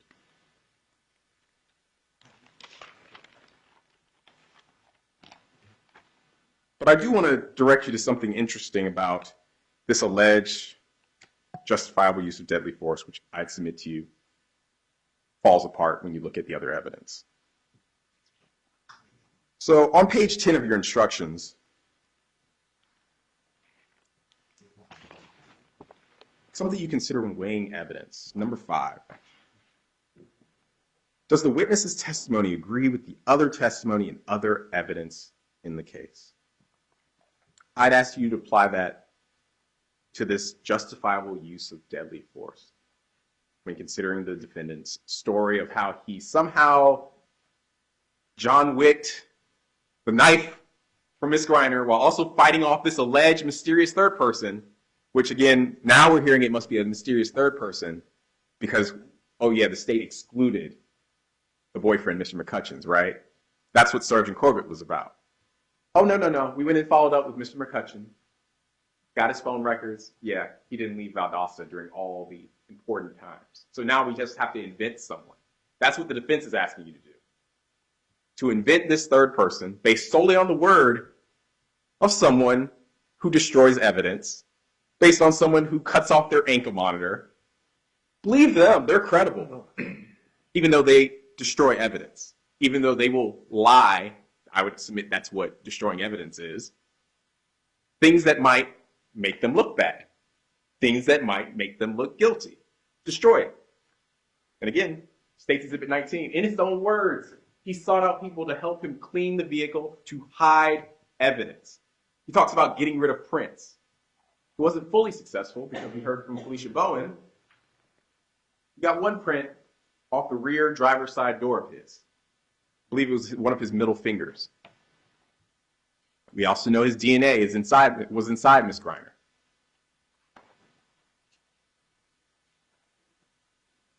And a critical part of this alleged self-defense, if you believe this fantastical John Wick story of self-defense, there's kind of a problem that we can't really answer for.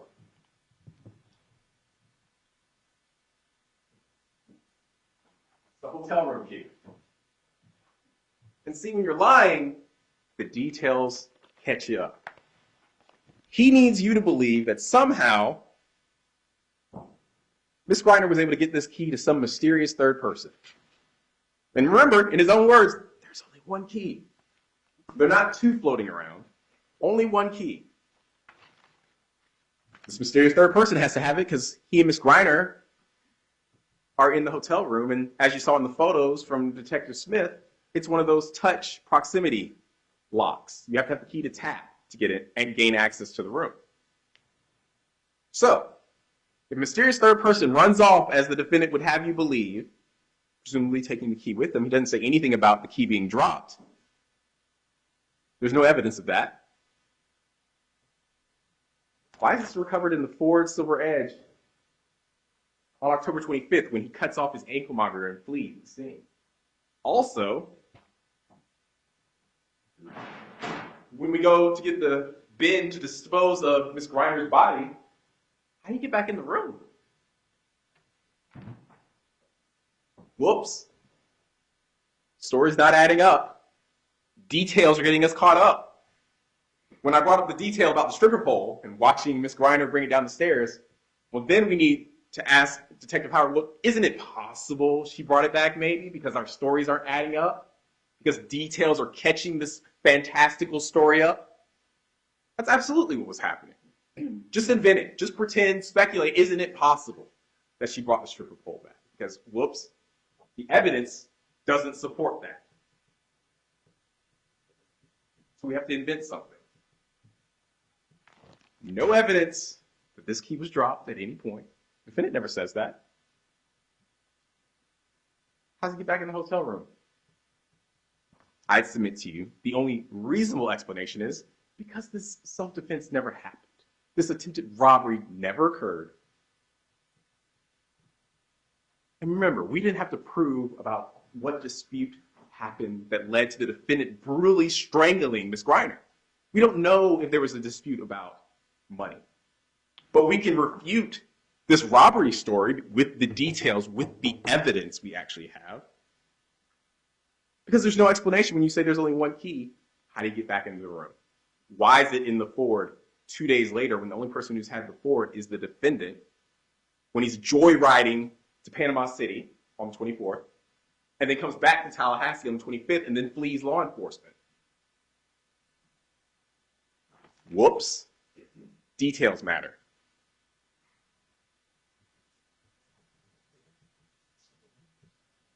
For 3 minutes at least, Ms. Griner struggled, fought for her life. Was she in the greatest line of work? No. But to be a victim, you're not required to be. To not be brutally strangled to death by the defendant, and you saw him in that video. He's laughing, he's eating crackers, having a good old time explaining how great she was in bed, how great she was on that pole. After he's killed her, that's how he's behaving. In assessing the credibility of this self-defense claim, you can consider that. Remember, we talked about body language in something you could consider from witness testimony. I'd ask you to consider how he behaved in that video, how casually he talks about putting her down like the Undertaker.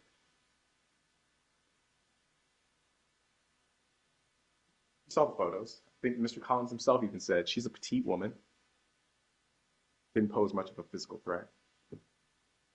He did this to her anyway.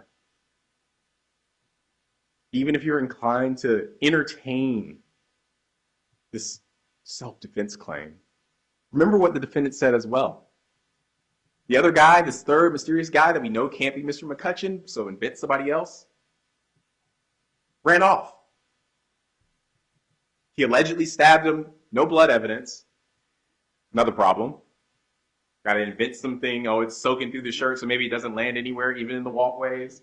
Got to invent something there to make the story work, to hold the house of cards together. So just make up something there to explain it, not borne out in the evidence. It just doesn't add up. It does not add up. It is fantastical.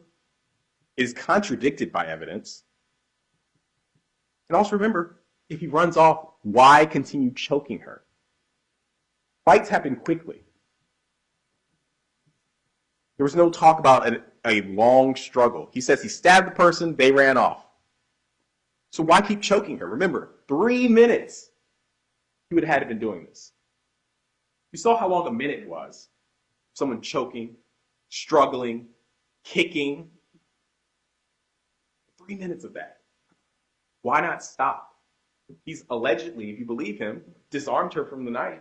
She doesn't have the knife anymore. He's used it against this alleged mysterious third person. So why keep strangling her? Why keep going? The threat's been neutralized. Why not call for help? Why not call 911 and say, hey, something's gone down, something's wrong. These people just tried to rob me and I defended myself. I'll tell you why not. Because you just murdered someone. And what would a person do if they just murdered someone? I'd submit to you exactly what the defendant did. He had the wherewithal, while not calling 911, to go get the bin. And not just get the bin, he knows, well, you can't just take a bin and carry it down some stairs with just the body exposed. You got to cover it up so nobody sees and asks questions about what you're doing. Loads her up in her own car. Takes a ride down Miccosukee out the Wiley Road, while also, as you hear in the interview, dumping other stuff, other areas along the way while he's driving out there. Getting rid of evidence, also consistent with what a murderer would do. And then he decides, I got this nice new car. Might as well go to Panama City. When he comes back, he knows people are going to be looking for this car. Sees Deputy Frazier get behind him. What does he do next?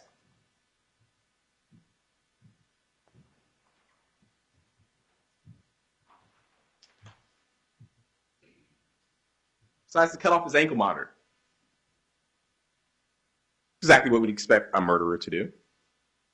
Now, I submit to you, not wise to commit murder while on a GPS unit, but I would submit to you we don't catch criminals because they're smart. Cuts that off, throws it in a deep freezer.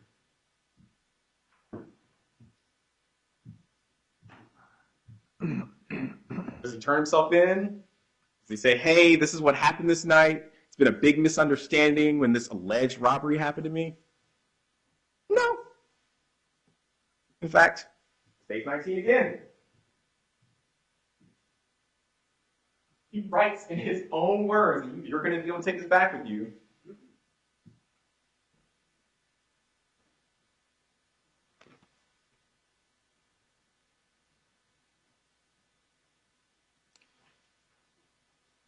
That other people were aiding him, hiding him out from the federal marshals. They hid him out for a night. He was hiding. You'll be able to read it in his own handwriting, own words. That's what he did. That consistent with lawful self-defense? No.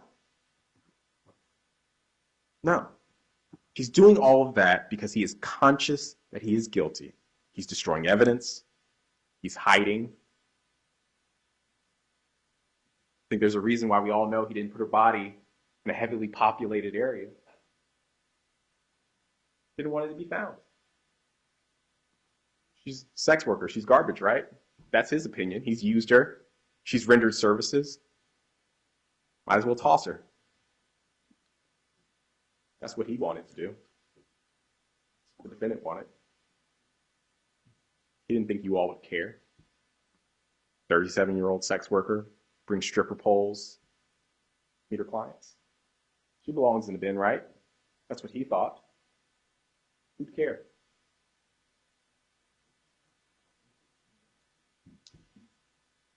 The law protects everyone equally. Tanya Griner's life had meaning. She did not deserve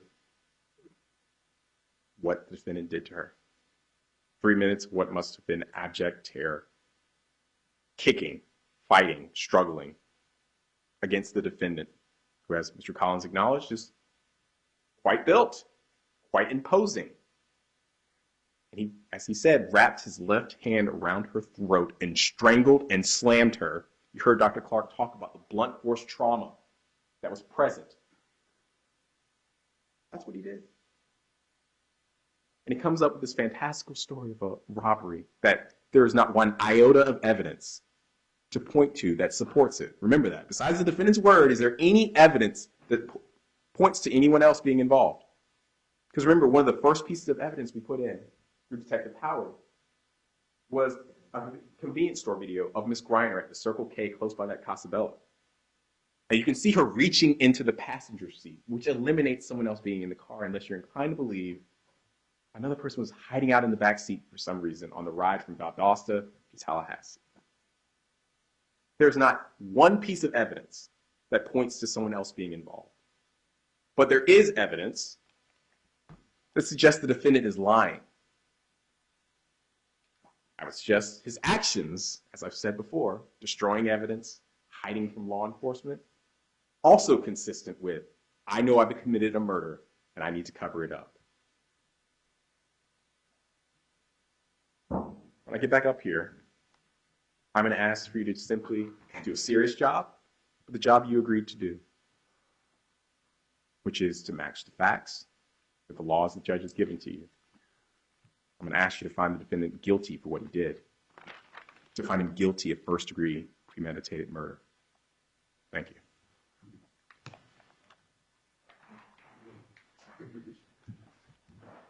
Mr. Collins? Thank you, Your Honor.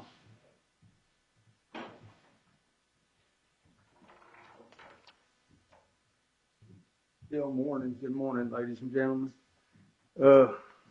First, I want to thank you for your attention that you've given to this case and that you will continue to give to this case. And I want to first comment on a few things of the initial closing argument of the state, subjects that have been brought up and things of that matter. Then I will go into my full closing argument. First of all, it's not like television. I don't have a perfectly flowing statement that will convince you that everything I say is truthful. It will be truthful. I have no reason to not be truthful. When I asked the detective a hypothetical, the state refers to it as inventing something. And if you really look at a lot of their evidence, most all of it was provided to them by the defendant. They disagree with what happened, and I understand that. But everything else outside of what happened in that hotel room was provided basically by the defendant, and it all was corroborated. So when they say not one bit of evidence is available to refute their version, the first thing I would submit is, well, if you want to say no one was in the vehicle at the convenience store before she went to the hotel room, we know that was at least over 3 hours ahead of time or beforehand. And there may well not have been anybody in that vehicle. So what? I don't think that there's been a contention that she arrived at the hotel accompanied by anyone. The video doesn't seem to bear that out. But then when you ask about the investigation that they did, where's the McCutcheon or whatever, the boyfriend? He would have been able to tell us about any phone conversations between him and his girlfriend, the victim, who was a prostitute. I found it very disconcerting that there was no attempt to really locate him personally. We get phone records. We don't even know if he's an African American or if he's a Caucasian. Wouldn't that have been nice to know in determining whether Mr. Young's statement is truthful or not? I mean, it's just the very basic things. And if I suggested that a cut with a knife on a shirt or through a shirt might have contained the blood in the shirt, if it wasn't much of a cut, that's not inventing anything. That's just suggesting another possibility. Just like when I suggested the possibility ultimately today when they recalled the detective, well, isn't it reasonable to assume that someone else accompanied her when she came back? And what was his answer? Under oath, yes. Yes. And is it unreasonable to believe someone of her size would have gone back to collect payment by herself? He didn't want to really talk about that because that had to be his theory of why she came back. And when he started thinking about it and then listening to the questions that the state had asked about, well, the poll proves he's lying, he couldn't even agree with that because it defies logic. It defies logic. And if I suggest a different hypothetical, it doesn't mean I'm inventing it. I suggest to you to use your common sense. Use your common sense. Do not be allowed to be lathered up into a mob group mentality because you're angry at someone. The court reads rules says you should not decide this case because you're angry at someone or because you feel sorry for someone. No one can look at the autopsy photographs and have a good feeling about it. It can't. It's horrible. But do we really need all of that to just show you what the cause of death was? It wasn't an issue that she was strangled to death. Do we really need to see extracted organs? Do we really need that? Is that adding anything really to the case? There was no controversy that she was strangled to death. But it's a way of trying to lather people up, to get them focused on the horrible nature of a death. Yes, deaths are horrible, especially to someone this age. It's horrible. It's horrible. And I am not going to submit to you what you should do. I'm going to submit to you what your options are, what the law is, and what I recall the facts as being. And I won't be real long, and I won't have an opportunity to get up later and criticize any further what the state's going to say. Because, see, the law says they get the last word. So they are in a unique opportunity from an argumentative position to say everything that I said is ridiculous. But, you know, if I had the last word, I could try to say the same thing about them. And that's why what we say as lawyers is not evidence. You give it the weight you feel you deserve to when you're making this so important decision. There was one thing I did agree with the state on in their closing. The defendant knew what he did was wrong. I don't think there's any question about that. I would submit to you, he made some statements in that video that were telling. He snapped. In his own words, he went too far. He confessed to everything. He confessed to everything. But they do not like what he said is the way that this happened. Why? Because it suggests that there's a defense in this case. It suggests that. Now, whether there was or not, you will determine based on the evidence you've heard, you've seen, and the law that you will be given. I'm not going to tell you what to decide. That is strictly within your venue as a group of citizens. Okay? I'm not. But again, when I consider a question and ask a hypothetical to a witness and they agree with me, I'm not inventing evidence. I'm just trying to counter the state's position, such as, well, she couldn't have brought the pole back when she came back and was killed because the defendant's lying, because we saw her leave with the pole. Hell, we don't know where she came and went with that pole after she left, and that's what the detective agreed about. I don't know.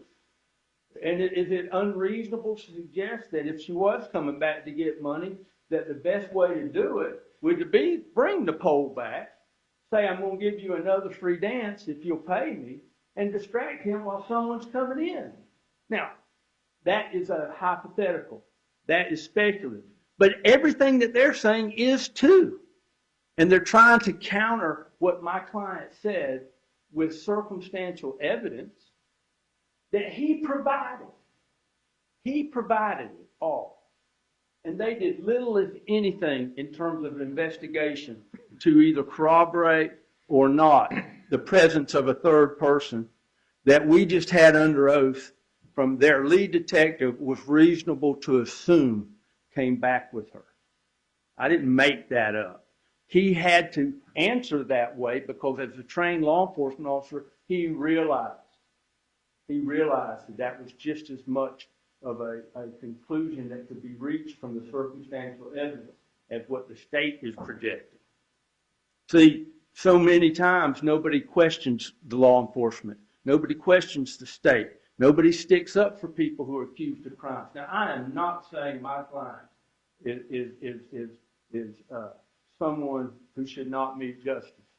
But what I'm saying is everyone who has to meet justice has to meet proper justice after due process for everyone has been given to them. And we don't cut corners.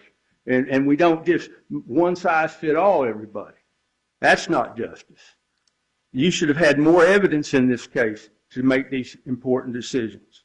But we have what we have.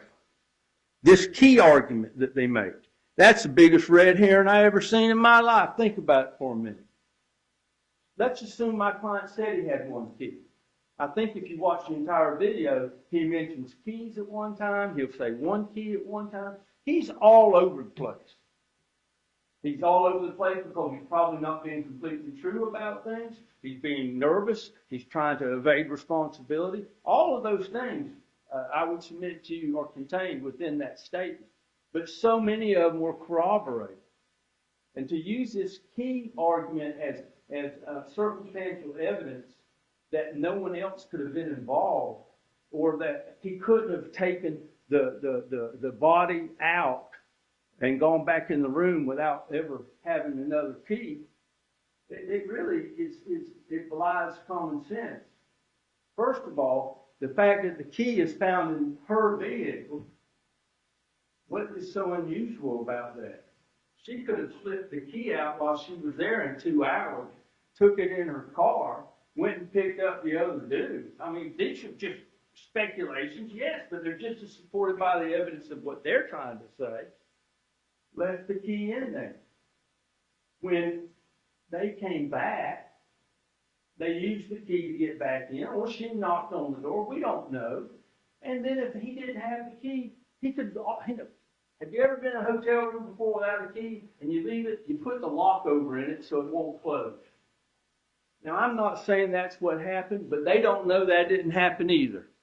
They're speculating on that. So that whole key thing is a red herring. And I suggest you give that little weight in making this all important decision. They speculate a lot about this, and in fact, most of their argument is speculation.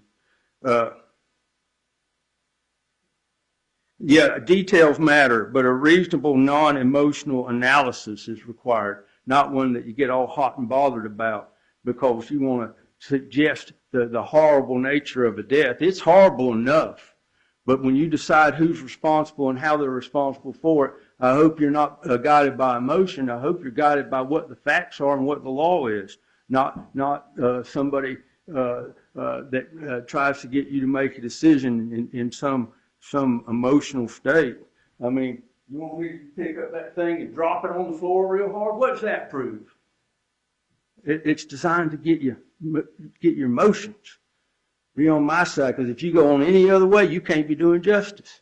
Well, justice is a cold, neutral look at these facts and then a decision based on the law of what is right and what is wrong. That's what justice is. It's not getting you all hot and bothered like a lynch mob. Now I want to talk about the evidence. Then I want to talk about law. Then I'm going to sit down. He'll get up here and try to tell you everything I said is wrong.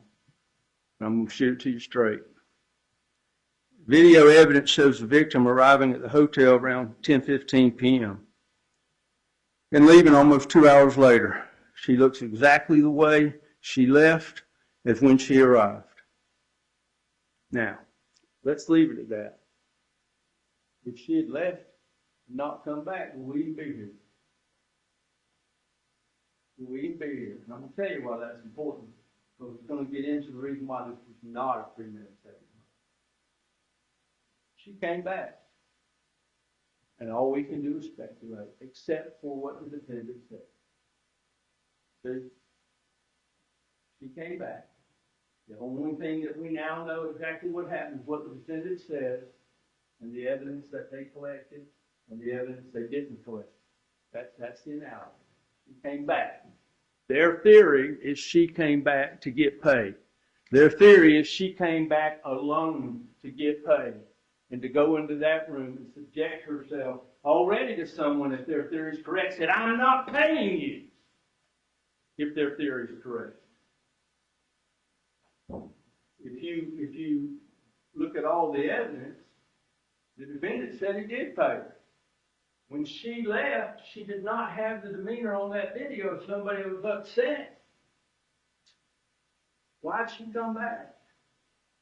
Well, all we know is the defendant said they were attempting to rob him. And I'll get into a little bit more of what he said. Do I ask you to put a lot of credence into the defendant's statement about exactly what happened? You give that the weight you feel it deserves, okay? It seems rather questionable. But at the same time, she's a little thing. He is a big, strong guy. And if the other person did come in, which their own detective under oath said it's reasonable to assume a third person was involved. I don't know this nice stuff. I can't tell you to take that as credible. I can't tell you it's a lie. I don't know. I just know that Mr. Young was dadgum certain about it, as he was certain about everything else. But that's the one thing they say couldn't have happened. But they don't have any evidence to suggest really that it didn't happen that way. It seems a little far-fetched, but then again, the guy was high by his own admission. She brought drugs. I mean, it really was I suggest it was something that most folks never go through in their life. And anyway, there's no evidence of how she got back or who, if anyone, was with her on the video. The defendant's statement is all we have, and the state agrees he told the truth about everything except what happened in the room. And they argue no one else was with her in the room when she returned to the defendant's hotel room. But what do they base that on? What do they base that on? Their own lead detective, again, presumed that that was reasonable. I mean, I forgot to ask him that earlier. I was glad the state called him back. And also called him back and got to talk about the adult toys and the bag and the pole. Is it unreasonable to believe when she left the first time that she met up with whoever the friend was and gave those things to him? I mean, all of a sudden, is that stuff no longer part of the evidence? Well, we can only speculate what happened to it. But it's as reasonable to believe that she didn't bring that stuff back, or she brought the poles back. The truth is we don't know. We don't know, but we can't assume because he says that the poles were there, then he's lying about everything. That's a little bit too far on the circumstantial deductions that we should make. And again, even Detective Howard agreed that that wasn't necessarily so. So all we have is the defendant's statements. In a nutshell, I think what you will find if you review your notes and you review the video, what the defendants, and remember, it was voluntary. After he was read Miranda, he volunteered it, okay? He met with the victim at Casa Bella Hotel and paid for 2 hours of sex, and she left. That's corroborated by the video. That's corroborated by the video. One thing he says is corroborated by the video. Everything he said was corroborated by law enforcement except what happened at the time the woman died. He says shortly thereafter, the victim and another male, he does not say who by name. He describes him as a large man with a beard, and later we find in the video he was a black male. But, you know, again, the state has no picture of the boyfriend, Mr. McCutcheon. You have no evidence before you of whether he was black, Caucasian. We don't know.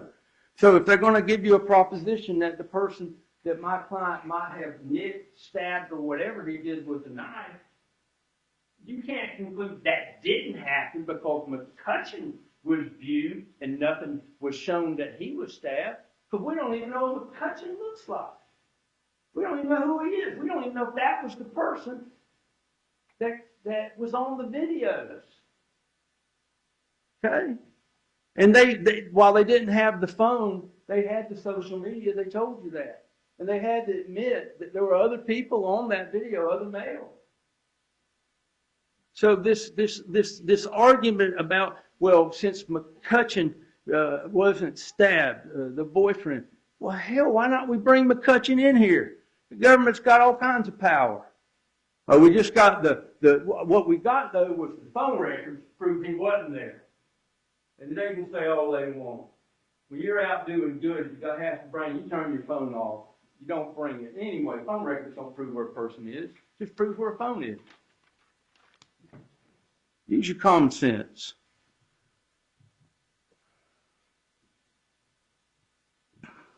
He believed he was being robbed. Now, as a result, he attacks the female by holding her throat, removes a knife she was wielding, and stabs the unknown male who runs away. He continued to choke the victim. He states he was high and didn't mean to kill her, but acknowledges he did. He went too far. What happened afterwards is consistent with a person panicking, trying to hide what he did, evading responsibility. Absolutely. Everything he did. And then when he got caught, he tried to garner favor and make it right by telling them what happened. Now, you will decide whether it was self-defense, whether it was premeditated murder, whether it was second-degree murder, or whether it was manslaughter. Because that's the scope we have to look at all these contorted facts through. And I'm going to go over that with you in a minute. But the first thing I want to tell you is, when you read this law, I don't want you to be confused. The decision to kill someone, and whether it's premeditated or not, is not the time period it takes to kill somebody. When you've decided to kill somebody, you've decided to kill somebody. And you do it until they're dead. The facts are this. If you premeditate to kill someone, you decide that before you kill someone. That's why we have distinctions between first-degree murder, premeditated, and second-degree murder. That's why we have manslaughter. And the law will point out these things. And I'll go through them with you in a minute. But don't get into this. Once he decided to kill her, because it took him 2 or 3 minutes to do it, that means it has to be premeditated, because he could have stopped. Well, yeah, he could have. But because he didn't, doesn't make that premeditated murder. What makes premeditated murder is the decision. Why? Why did you start the act to kill someone? If she'd never come back, there wouldn't have been no murder. There would have been no nothing. And we'll talk about that when we talk about the jury instructions. I ask you to consider 4 factors when you make your decision. 1, the victim had done her business and left. We know that.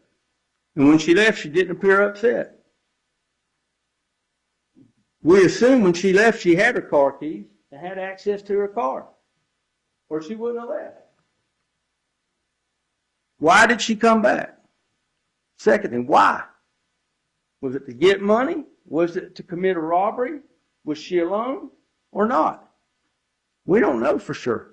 They produce no evidence to satisfy that. Now, they'll get up with all their circumstantial stuff and start yelling at you in a pitched voice and talk about the justice of holding somebody accountable for killing a woman. But that's just lawyer talk. That's not evidence, and that's not the law.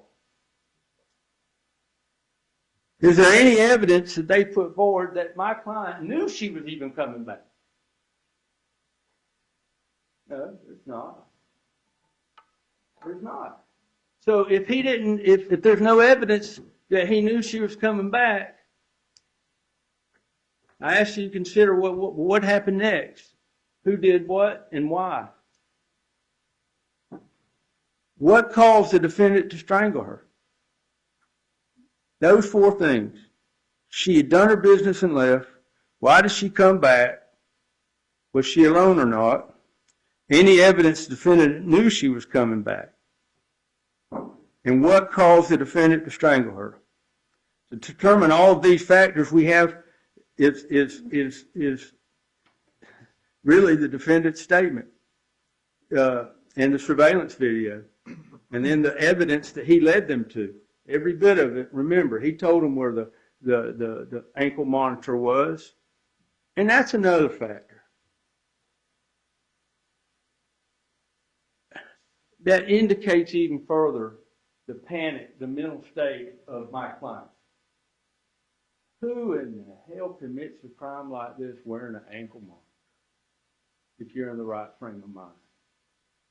I mean, you can even tell from his statement, he's all over the place, but he's obviously not stupid. He's trying to garner favor by writing affidavits implicating other people that helped him cover it up. And again, not that that really matters, but law enforcement didn't care. There's no evidence that they investigated those people. He gave them the names and everything. That's called accessory after the fact. You want to do justice for Miss Griner, don't you arrest all the perpetrators? Don't buy all this, oh, Miss Griner. They did a very poor investigation. Very poor. The video shows the victim arriving and leaving 2 hours later. Business is done. No reason to come back. When she leaves, she looks just like she did when she arrived. No emotion, nothing out of the ordinary. Why did she come back? The defendant doesn't know, but she did, according to him. And he said that an unknown male, large beard and a black, came into the door unexpected. Nothing in the defendant's statement says he knew she was coming back. The statement as to why he strangled her, well, he suggests it's self-defense. I suggest he snapped. But I suggest the evidence is clear it was not premeditated whatsoever. He didn't even know she was coming back.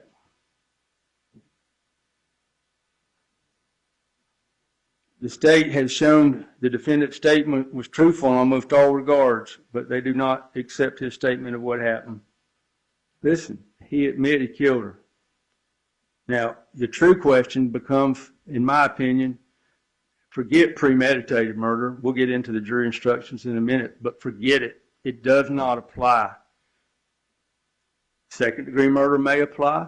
Manslaughter may apply, and if you choose after going over the self-defense instruction, that may very well apply. Certainly seems to bother the state a lot, or they wouldn't go over it so much. They go over that a lot, and they go over about the time for premeditation. When you're talking about one thing a lot, that's what you're worried about. If this was such an easy case as they say it, why they get so upset about it?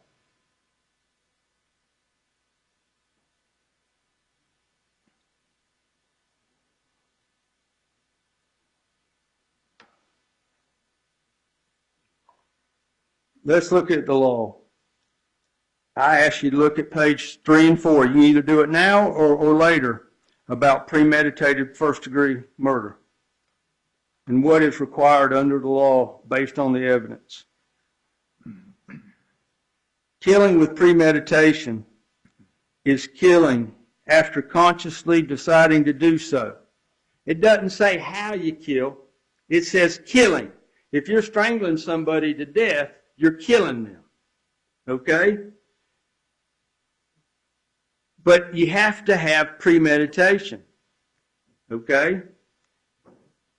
There is law that separates premeditation, and it's based upon the evidence. That's why in the next to the last paragraph, it says the question of premeditation is a question of fact to be determined by you from the evidence. It will be sufficient proof of premeditation if the circumstances of the killing and the conduct of the accused convince you beyond a reasonable doubt of the existence of premeditation at the time of the killing. In order, if you go on to page 4, I'll go into the last sentence, in order to find that the defendant did not act with a premeditated design to kill because he acted in the heat of passion based on adequate provocation, they give you 5 scenarios. There must have been a sudden event that would have suspended the exercise of judgment in an ordinary, reasonable person. You're sitting in your hotel room, and someone comes in the door. Someone comes back to tell you that either they're going to rob you or they want money. When that person's sitting in that hotel room, murder's the last thing on their mind. These people come back. That's a sudden event. A reasonable person would have lost normal self-control and would have been driven by a blind and unreasoning fury. That's exactly what he says. However, he also adds it was in self-defense. That is for you to decide if it was or not, but I don't think we can deny that there was a sudden event that caused him to lose self-control. The people are there. He had no time to cool off. She had a knife on him. There's someone else coming through the door. You know, at first you hear this and you just think this is all unreasonable, but it is reasonable. It could not have happened that way, but it might have happened that way reasonably. And why do we know that? Because the officer said it's reasonable to assume a third person was involved. Don't cherry pick your way around things. You can't have it both ways. A reasonable person would not have cooled off. You know, sometimes the law, it's hard to understand in conjunction. I submit that you read the law and you follow it, but I think what they're saying is a sudden event happened, you lose control, and you didn't really have time to cool off. That's what second-degree murder is, as opposed to first-degree murder. He was so provoked and did not cool off before he committed the act. Well, I submit to you that is one of the things you're going to have to decide. Okay, and now I'd like to go to page 5 on the jury instructions and start at the third to last paragraph. It starts, in order to convict of second-degree murder, it is not necessary for the state to prove the defendant had an intent to cause death.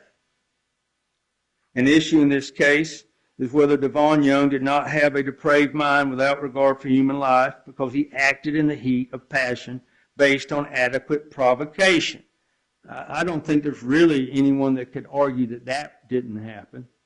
I think the argument that's going to come back now when you're looking at premeditation was, well, is this a premeditated act?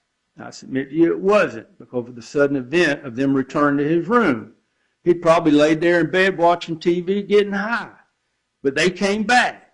He didn't know that was going to happen. There's no evidence that he knew that was going to happen. So there was a sudden act that provoked him. In order to find the defendant did not have a depraved mind without regard for human life because he acted in the heat of passion based on adequate provocation, and then it's the same factors that we went over before. It's important on page 6, however, that you read and understand the 1, 2, 3, 4, 5th paragraph that starts with, if you have a reasonable doubt about whether the defendant had a depraved mind, which means premeditated, without regard for human life because he acted. We're going to object to misstatement of the law. I did misread that. Thank you, Mr. Moody. I did misread that. If you have a reasonable doubt about whether the defendant had a depraved mind without regard for human life, because this is his definition of second degree, okay? Because he acted in the heat of passion based on adequate provocation, you should not find him guilty of second degree murder. So what do we do then? Well, we go down and look at manslaughter on page 6. And then I'd ask you to look at the second paragraph on page 7. In order to convict of manslaughter by act, it is not necessary for the state to prove that the defendant had an intent to cause death, only an intent to commit an act that was not merely negligent, justified, or excusable, but which caused the death. Well, That could fit too. He admits that he killed her. He admits he went too far. Situation exists just as likely as anything else that he's dealing with two people at the same time. Is it unlikely? Yeah, you can argue it's unlikely, but what evidence do we have that says that didn't happen that way? Don't be falling into all this where he's lying because the pole was there. We know that's a red herring. And then in the page 8, second paragraph, and I'll leave this one with you to decide if it's a possibility, and I'm not going to mention it much. Devhon S. Young Sr. was justified in using deadly force. But here's the words that make you think. If he reasonably believed that such force was necessary to prevent imminent death or great bodily harm to himself or the imminent commission of a forcible felony, I would submit to you that's robbery against himself or another. If Devhon Young Sr. was not otherwise engaged in criminal activity, there's no evidence of that. He is not charged with any type of felony murder.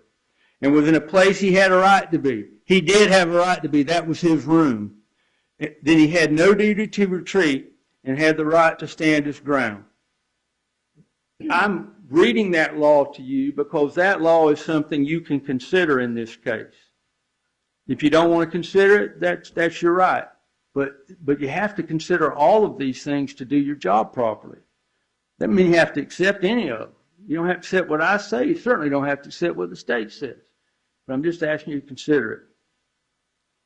If on page 9, second paragraph, if in your consideration of the issue of self-defense you have a reasonable doubt on the question of whether Devhon Young Sr. was justified in the use of deadly force, you should find him not guilty. Ladies and gentlemen, I've talked a lot. I didn't talk a lot during the trial. I only asked questions on things I thought you needed to hear about. This is not an easy job.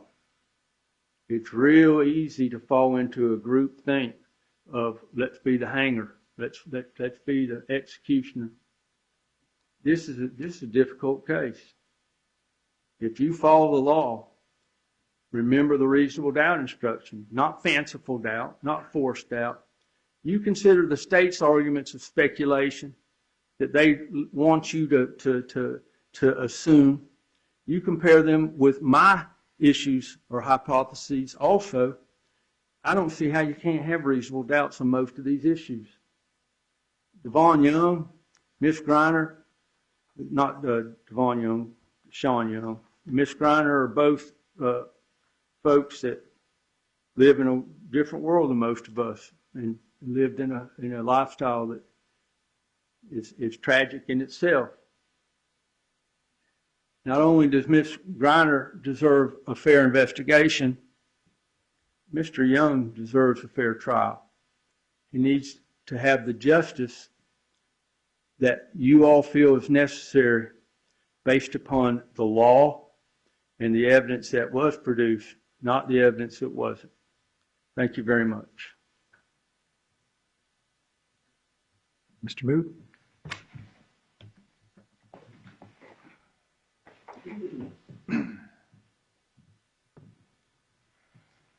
So I continue to be struck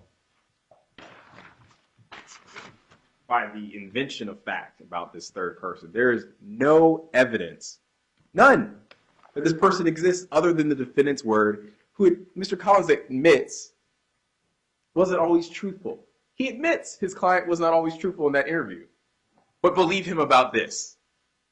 And remember, we're not entirely reliant. There's a whole lot of evidence other than the defendant's interview over there, right? We didn't just put that in for kicks and giggles. That was evidence that proved this case, in addition to the defendant's confession. Cell phone records, the wig, autopsy photos, which I'm not asking you to convict him because there were autopsy photos. We have to explain what happens with strangulation. That's what that's about. That's why there's no need to put him up here again. We went through it one time. We talked about it with Dr. Clark. Are those photos necessary to explain internal trauma? No one's asking you to convict him because of the autopsy photos. We put in a bunch of evidence. his GPS records, which we already know, even if we hadn't found the actual unit, we already have. Remember, they got a tamper alert from that area, and that's what got law enforcement on the defendant's trail to begin with. So we could prove he was at issue. Because what do we know? They started running, and Detective Howard talked about this. They ran his GPS records, and they realized, oh, the day the murder must have happened, the day the body was discovered, who do we have going out to the dump site at Wiley Road? The defendant. Detective Howard, while we didn't put all the surveillance video from different convenience stores because it wasn't really necessary, told you what they did. They didn't then use his GPS coordinates where he'd been to find videos of him using the victim's car, which is not really disputed at this point, using the car, and they found him operating her car. There was a lot of evidence over there in addition to what the defendant says. We have the bin that he dumped her in. We have the body, obviously. And the suggestion that the only reason she came back is to commit a robbery, well, that doesn't really make a whole lot of sense. Why commit a robbery after you've already rendered services? And remember, when you're engaged in sex and on bed sheets, what do you leave behind? DNA. She'd be leaving behind DNA on him, DNA all over his penis, DNA on bed sheets, whatever she touched there. Not hard to find out who committed a robbery if she's left DNA everywhere. And also, why go through all that? There's a suggestion that why would she be alone with a man to get money? Well, it kind of ignores the point. What has she been doing for 2 hours? Wasn't she not alone with a man having unprotected sex? I'd say risky behavior. Certainly, it didn't turn out too great for her. But what? There's a suggestion she wouldn't have gone to ask for payment. I see nothing unreasonable about taking her stuff, putting it in the car, and then coming to settle up about the payment afterwards. There's nothing unreasonable about that. Nothing at all. There's no evidence other than the defendant's word about this alleged robbery, which Mr. Collins acknowledges sounds fantastical.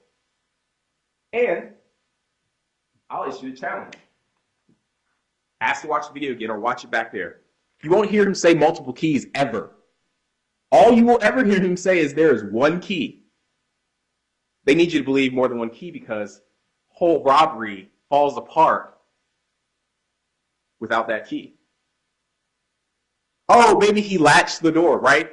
Did you hear any evidence in that interview that he said he latched the door and left it open? No. That's defense asking you to invent facts that the defendant didn't tell law enforcement. Just invent them. Law tells you that that's a speculative doubt. That's an imagined doubt.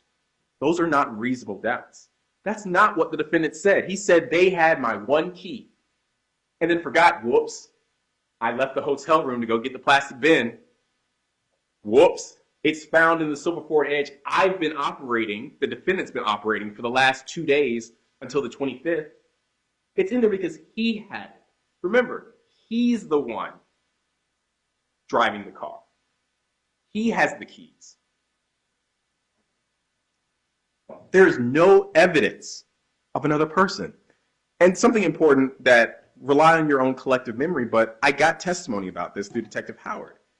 Remember, and they sort of acknowledged it. Detective Howard went to Valdosta and met with Anthony McCutcheon. And I asked the question, was the description of this mysterious third person that the defendant gave you consistent with Mr. McCutcheon? And he said yes. He said yes, that was consistent with him. That's why it was so important to eliminate him as a suspect. That's why Sergeant Corbett was called. So you can show the handset. And then they try to skate out of that too, right?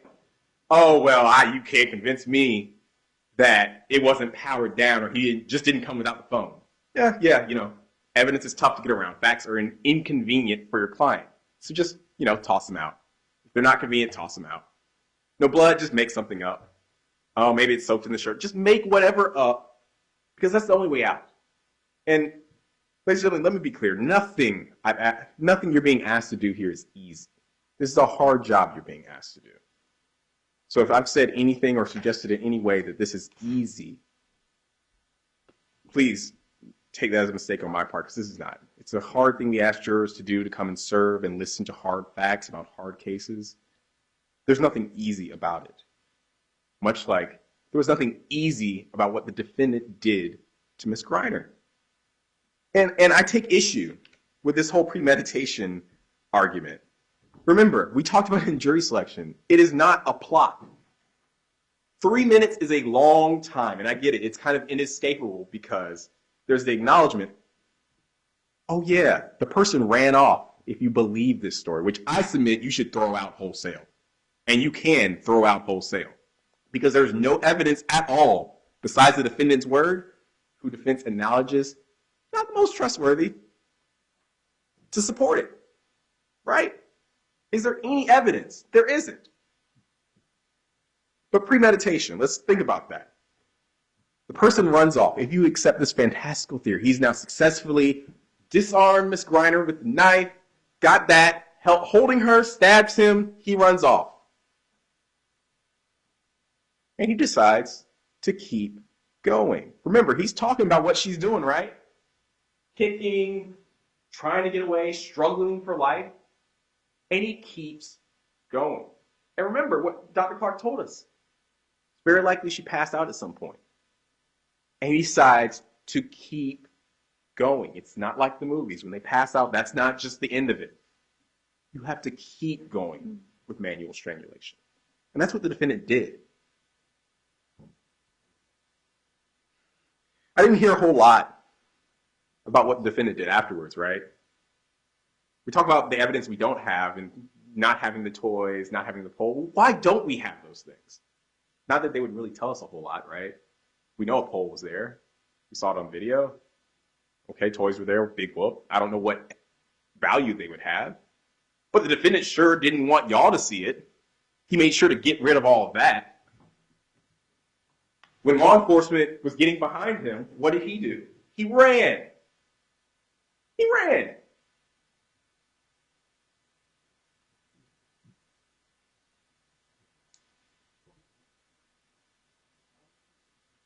You know, we're doing this kind of dance where we're not saying the true thing about what we have to acknowledge is true. We can't know what happened in the room because why? The only other witness is dead. The defendant killed her. He strangled her to death. We can prove that, right? That's what Dr. Clark is for. We don't need the defendant for that. We know he did that. We've got his DNA inside her. We know they met on Skip the Games, an app for this soliciting a sex worker. We can prove all that without the defendant. The only thing that we can't, deal with, right, is this fantastical idea of, mystery third person, right? Because where's the evidence of it? When you try to run down anything to substantiate it, there's nothing. And the best that can be done is, well, just imagine it. Because the defendant said it, so it must be true, right? This guy who's destroying evidence, running from the police, has strangled a woman to death and dumped her body off the side of a road. Well, just believe him. Just believe this upstanding guy, right? And I'm sorry. I'm not going to let it go. It's inconvenient. Go to the video. He never mentions more than one key. Never does. Because the story falls apart. The pole. Why would she need to bring the pole back? It sounds like, according to the defendant, he had to help her set it up. I'd suggest the most reasonable explanation is they were done for the night and she was settling up about payment. And that's where things went sideways. There's no evidence of a third person at all other than from the defendant. We can prove every other aspect of this case independent of the defendant. We know she was strangled to death. We know she was with him at the Casa Bella because his GPS puts him there. And we see her headlights headed to that very hotel because she's at the Circle K by herself. So imagine some third person that can't be corroborated in any sort of way. And the theory being she wouldn't want to be alone with him. She's been alone with him for 2 hours having unprotected sex. What would make asking for money suddenly wrong or scary?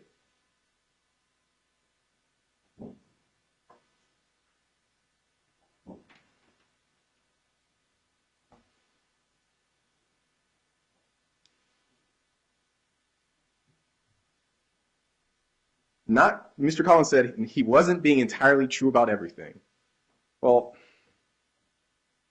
the way I was raised and what I've heard is that if you lie about the little things, you lie about the big things. We can prove, and he knew by the 28th, law enforcement knew what he was there for. He was there about a murder investigation. But what's the one way out of committing a murder? Self-defense. I did it for self-defense. So you have to create a story that does not match up with the other evidence. The room key, the pole. Yes. Do we have video of her going back to the room? No, we don't. You heard about why that is. But we also know that he took the bin out with her body, but we don't have video of that either. There's no reason to imagine this scenario that Mr. Collins has invented for you.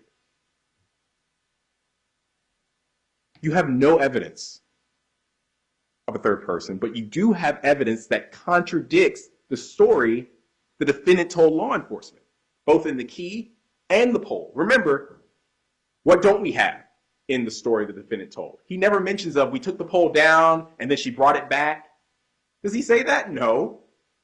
He never says that. He says the pole's right there when the robbery happened. So what? She reinstalled? He never mentions that. That's Mr. Collins asking you to invent facts. He makes no mention of reinstalling that pole.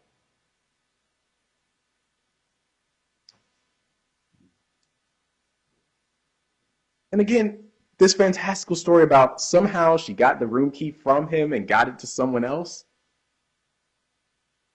Then how the heck does he go get the bin? Oh, we'll just invent the latch theory now, right? Where's the evidence from that? The instruction you get is what the lawyers say. Either one of us is not evidence. From there and there, that's where evidence comes from. There is no evidence that he latched the door. He makes no mention of that, right? Because his story doesn't add up with the actual evidence. He's not able to think that far in advance of, oh crap, I've got to explain how I got back in the room if I'm saying they have my room key. Remember, this is 5 days after the murder, when he's been on the run. And he gave it his best shot. You know, he's explaining while he's bent over, choking her and fighting off another person.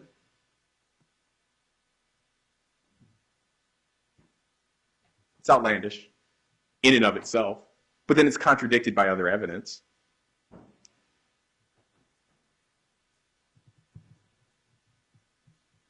And this strange thing of blaming her for coming back to get paid, what? Are we victim blaming for the defendant's choice to strangle her to death?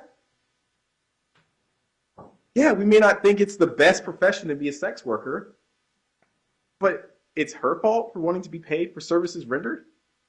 Not the defendant's fault for choking the life out of her? What he did was criminal. What he did was first-degree murder. He could have stopped. He could have stopped.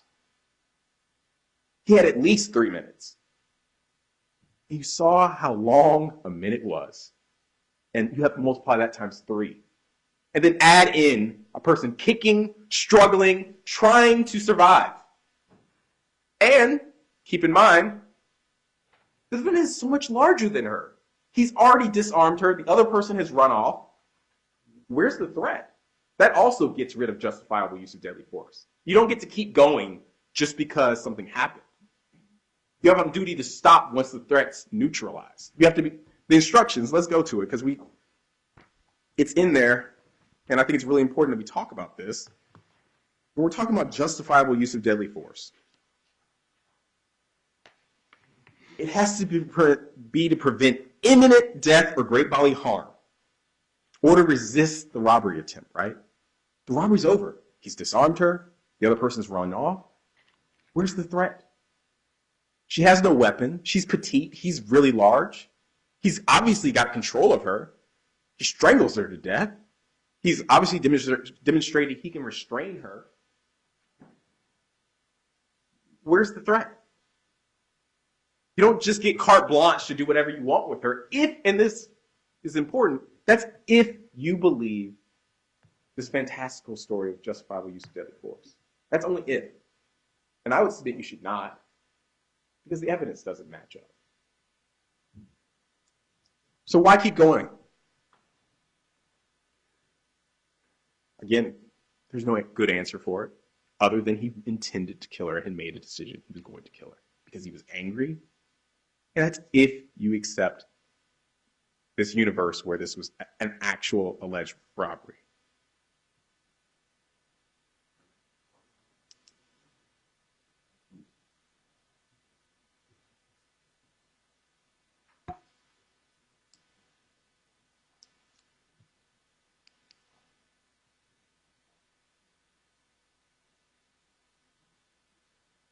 Today's trial is only about Devhon Young Sr. There was mention of other people potentially being charged with accessory after the fact. We're not here for them. This is the day where the defendant faces justice for what he did to Tanya Griner.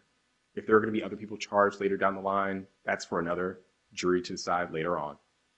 This case was always going to be about just him.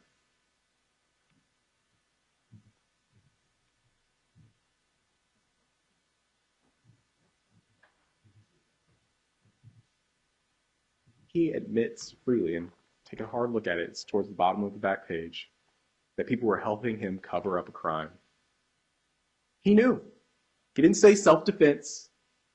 When given a chance to write whatever he wanted, he didn't write self-defense. He didn't write, I only did this because these people tried to rob me.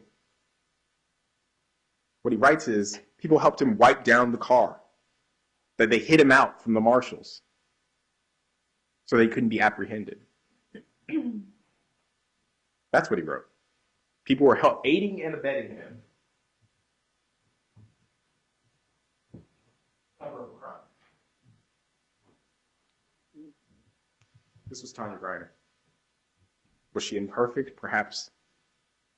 Did she live up to all of our moral standards? Maybe not. But she had a right to life.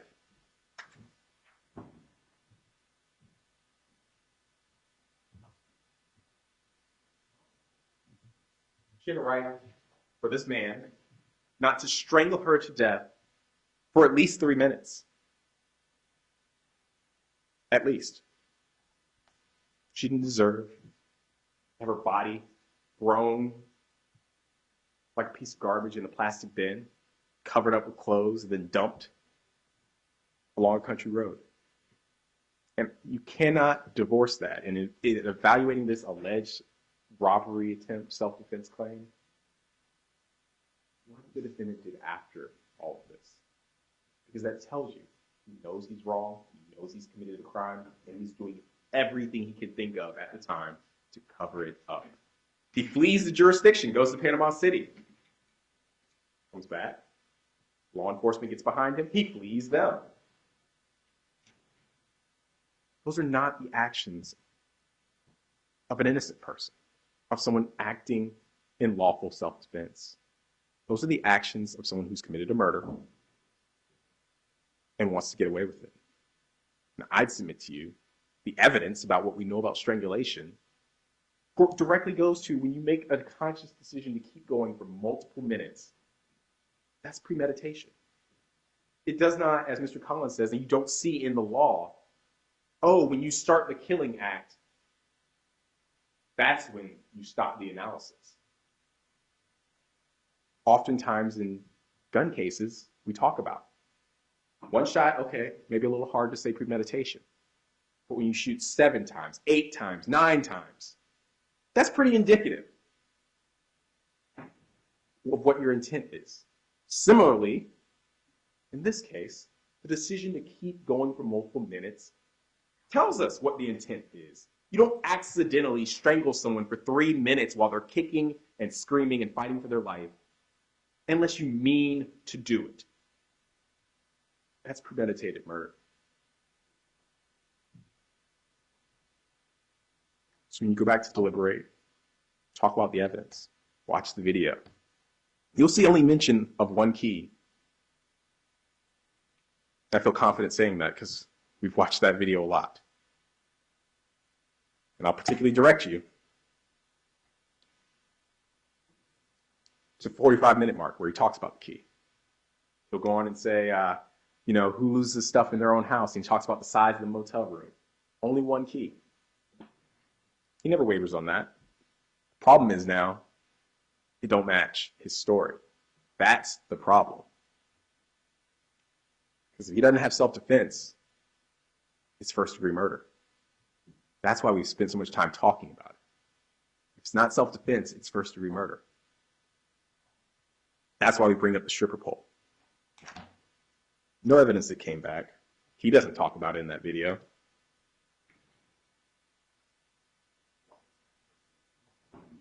So when you go back, we ask that you check A, that the defendant is guilty of first-degree murder. Because that's what he did, and that's what he tried to cover up. Thank you.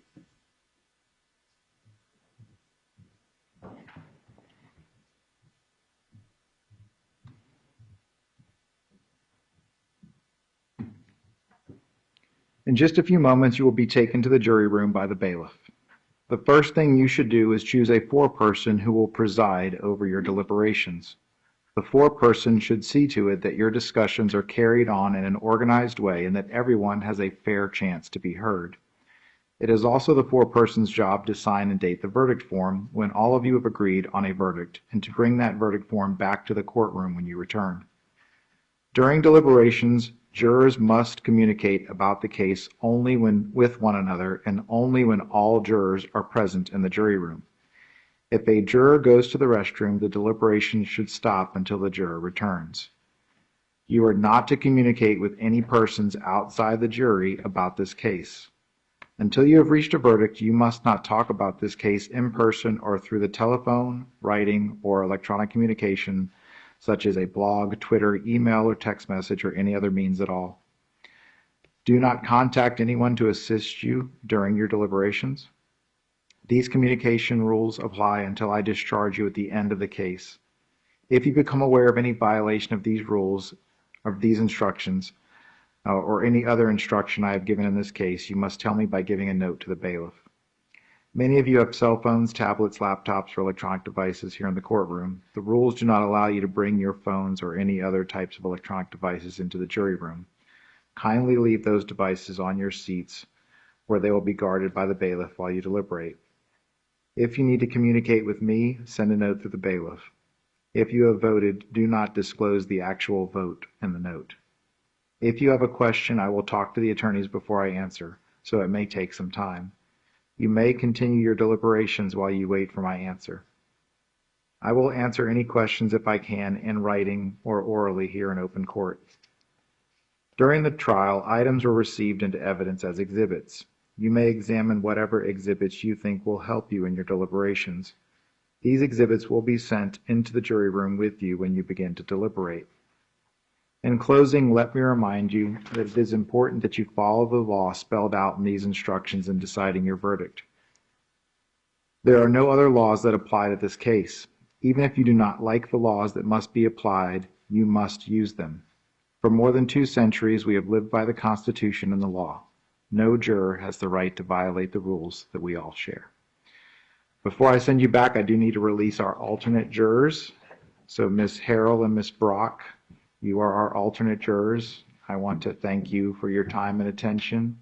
In this day and age, it is very important that we have alternates here in case something happens, especially in multiple day trials. So thank you all for being here. You can go back with Deputy Moore. She's going to let you retrieve your personal items and you are excused. If you're curious about what the verdict is or what happens, you're free to stay and wait, or you can just call the clerk's office and find out.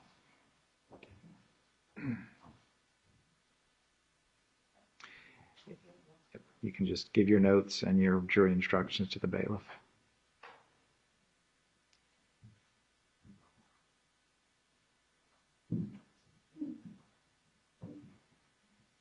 For the rest of you, we just need to wait a moment for them to get their items. Some of the video or some of the items that were in evidence are video. I believe that there is the ability for you to view those in the jury room.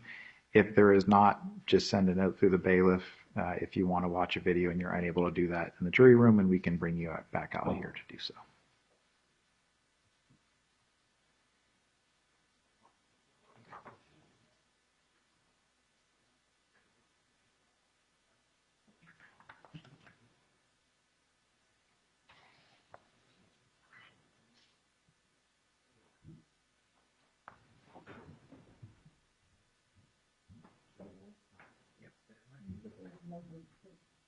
Oh, yes. And of course, it is lunchtime. So we will be providing you with menus so that you can order lunch, so that you'll be able to have lunch while you deliberate.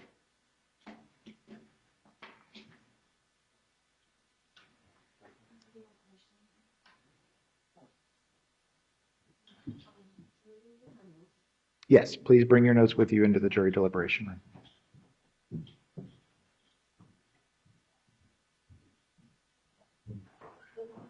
Yep.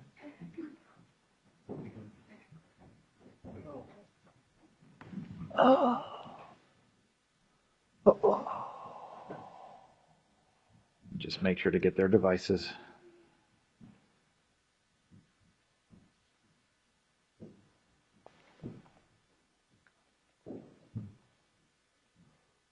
You may be seated. Whoa. Any issues before we break? Nothing from the state, Your Honor. Nothing from the defense. Sir. Okay. We'll be in recess until we either have a question or a verdict. There's no I get there's no discretion, but I no discretion. think we may. Listen, I don't get paid by the side. Okay. Ready? Yes.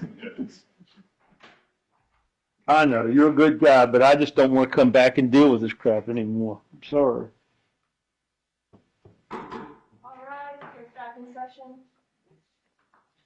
May be seated.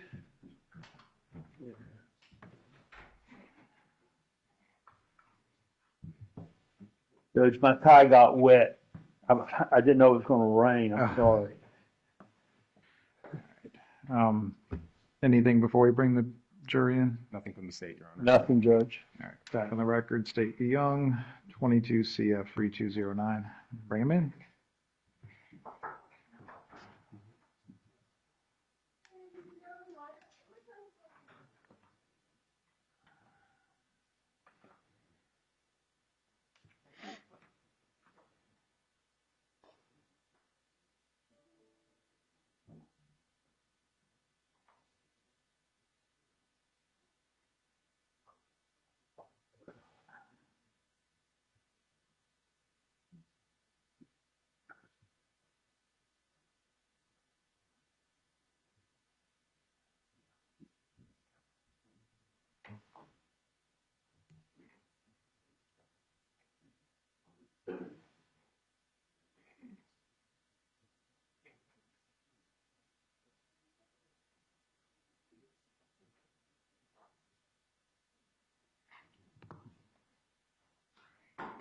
All right, jury entry to courtroom.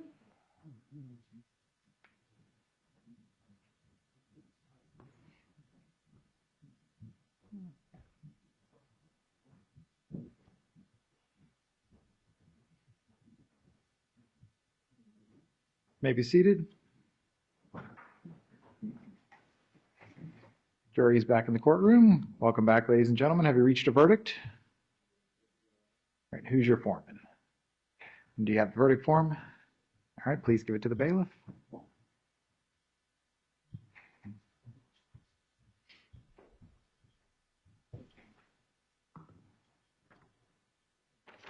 Madam Clerk, please publish the verdict.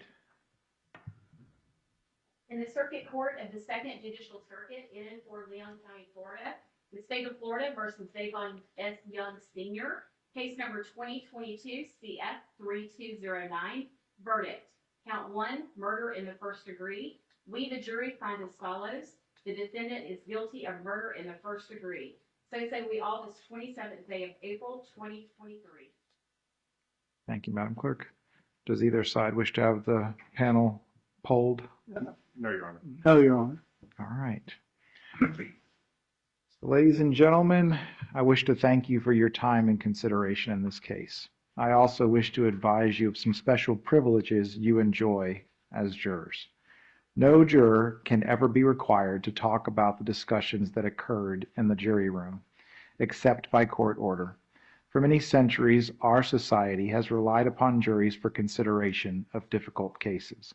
We have recognized for hundreds of years that a jury's deliberations, discussions, and votes should remain their private affair as long as they wish it. Therefore, the law gives you a unique privilege not to speak about the jury's work. Although you are at liberty to speak with anyone about your deliberations, you are also at liberty to refuse to speak to anyone.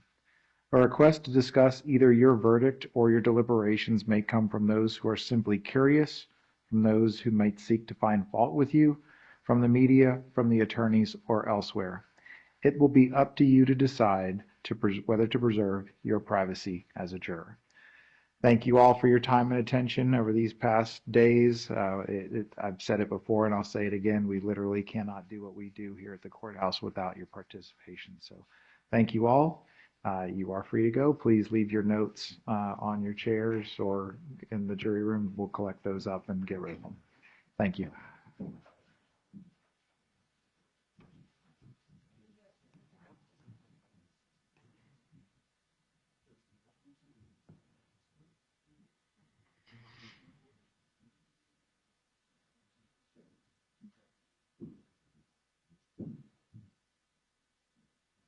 You may be seated. All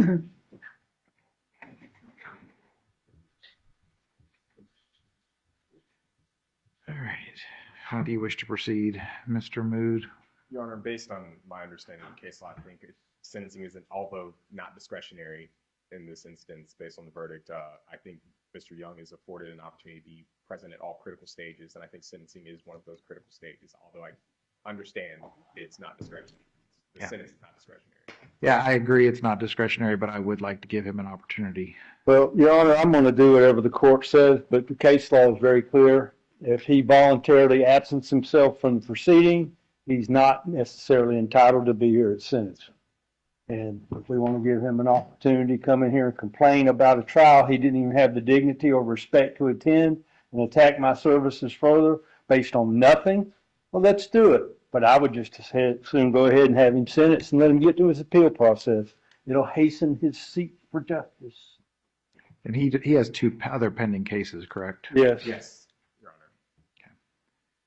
All right, let's put this on a case management. There's one next week, I believe, Judge. That's fine if we want to do that. It's fine by me. Which day is your day? May 2nd, I believe. All right, so let's set this May 2nd for a case management. Are we not going to set it for sentencing then? We'll set it for sentencing after that date. Trying to make sure we get it right. Well, you can get it right, or you can continue to do it. Whatever the court says is what matters. All right, so I think there's certain, I can announce that I'm adjudicating him guilty at this point, but as far as the sentencing, I just want to give him one last opportunity to appear, and then we need to decide how we're going to proceed on the two remaining cases. Yes, sir.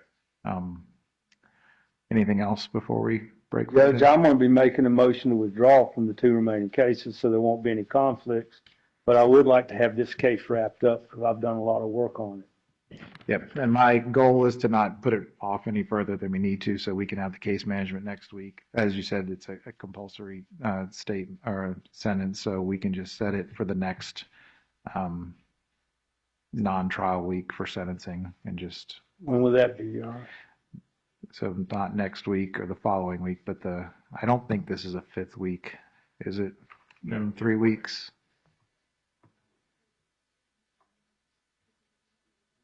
Your Honor, I respect whatever you're going to do. My point is, he's absented himself.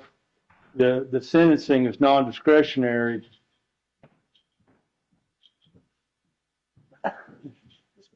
I don't want to give him any ammunition in a 3.85 over an appeal. Well, there's not going to be any. This is sentencing. Anything that he's going to complain about will be prior to this. It won't be about the sentence he got.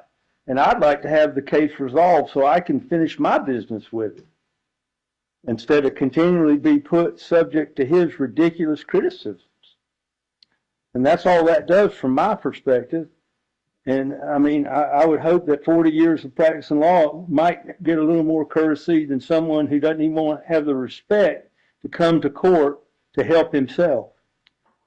But do whatever you want to do. Could we set it for, what do we have on the afternoon of the 2nd next week? All I see for myself, Your Honor, is a bond hearing that I believe is going to be a plea now. All right, let's set it for sentencing in the afternoon then. Thank you, Judge. That would be fine. Yes, sir. We'll give him the opportunity to be there. Thank you very much, Your Honor. I appreciate it. You're welcome. We'll be adjourned. Although he wasn't present at his trial, 43-year-old Devhon Young has been a nonstop nuisance to the court. Filing motions, letters, and petitions, he was ultimately sentenced to life in prison, and he lost his appeal in 2023.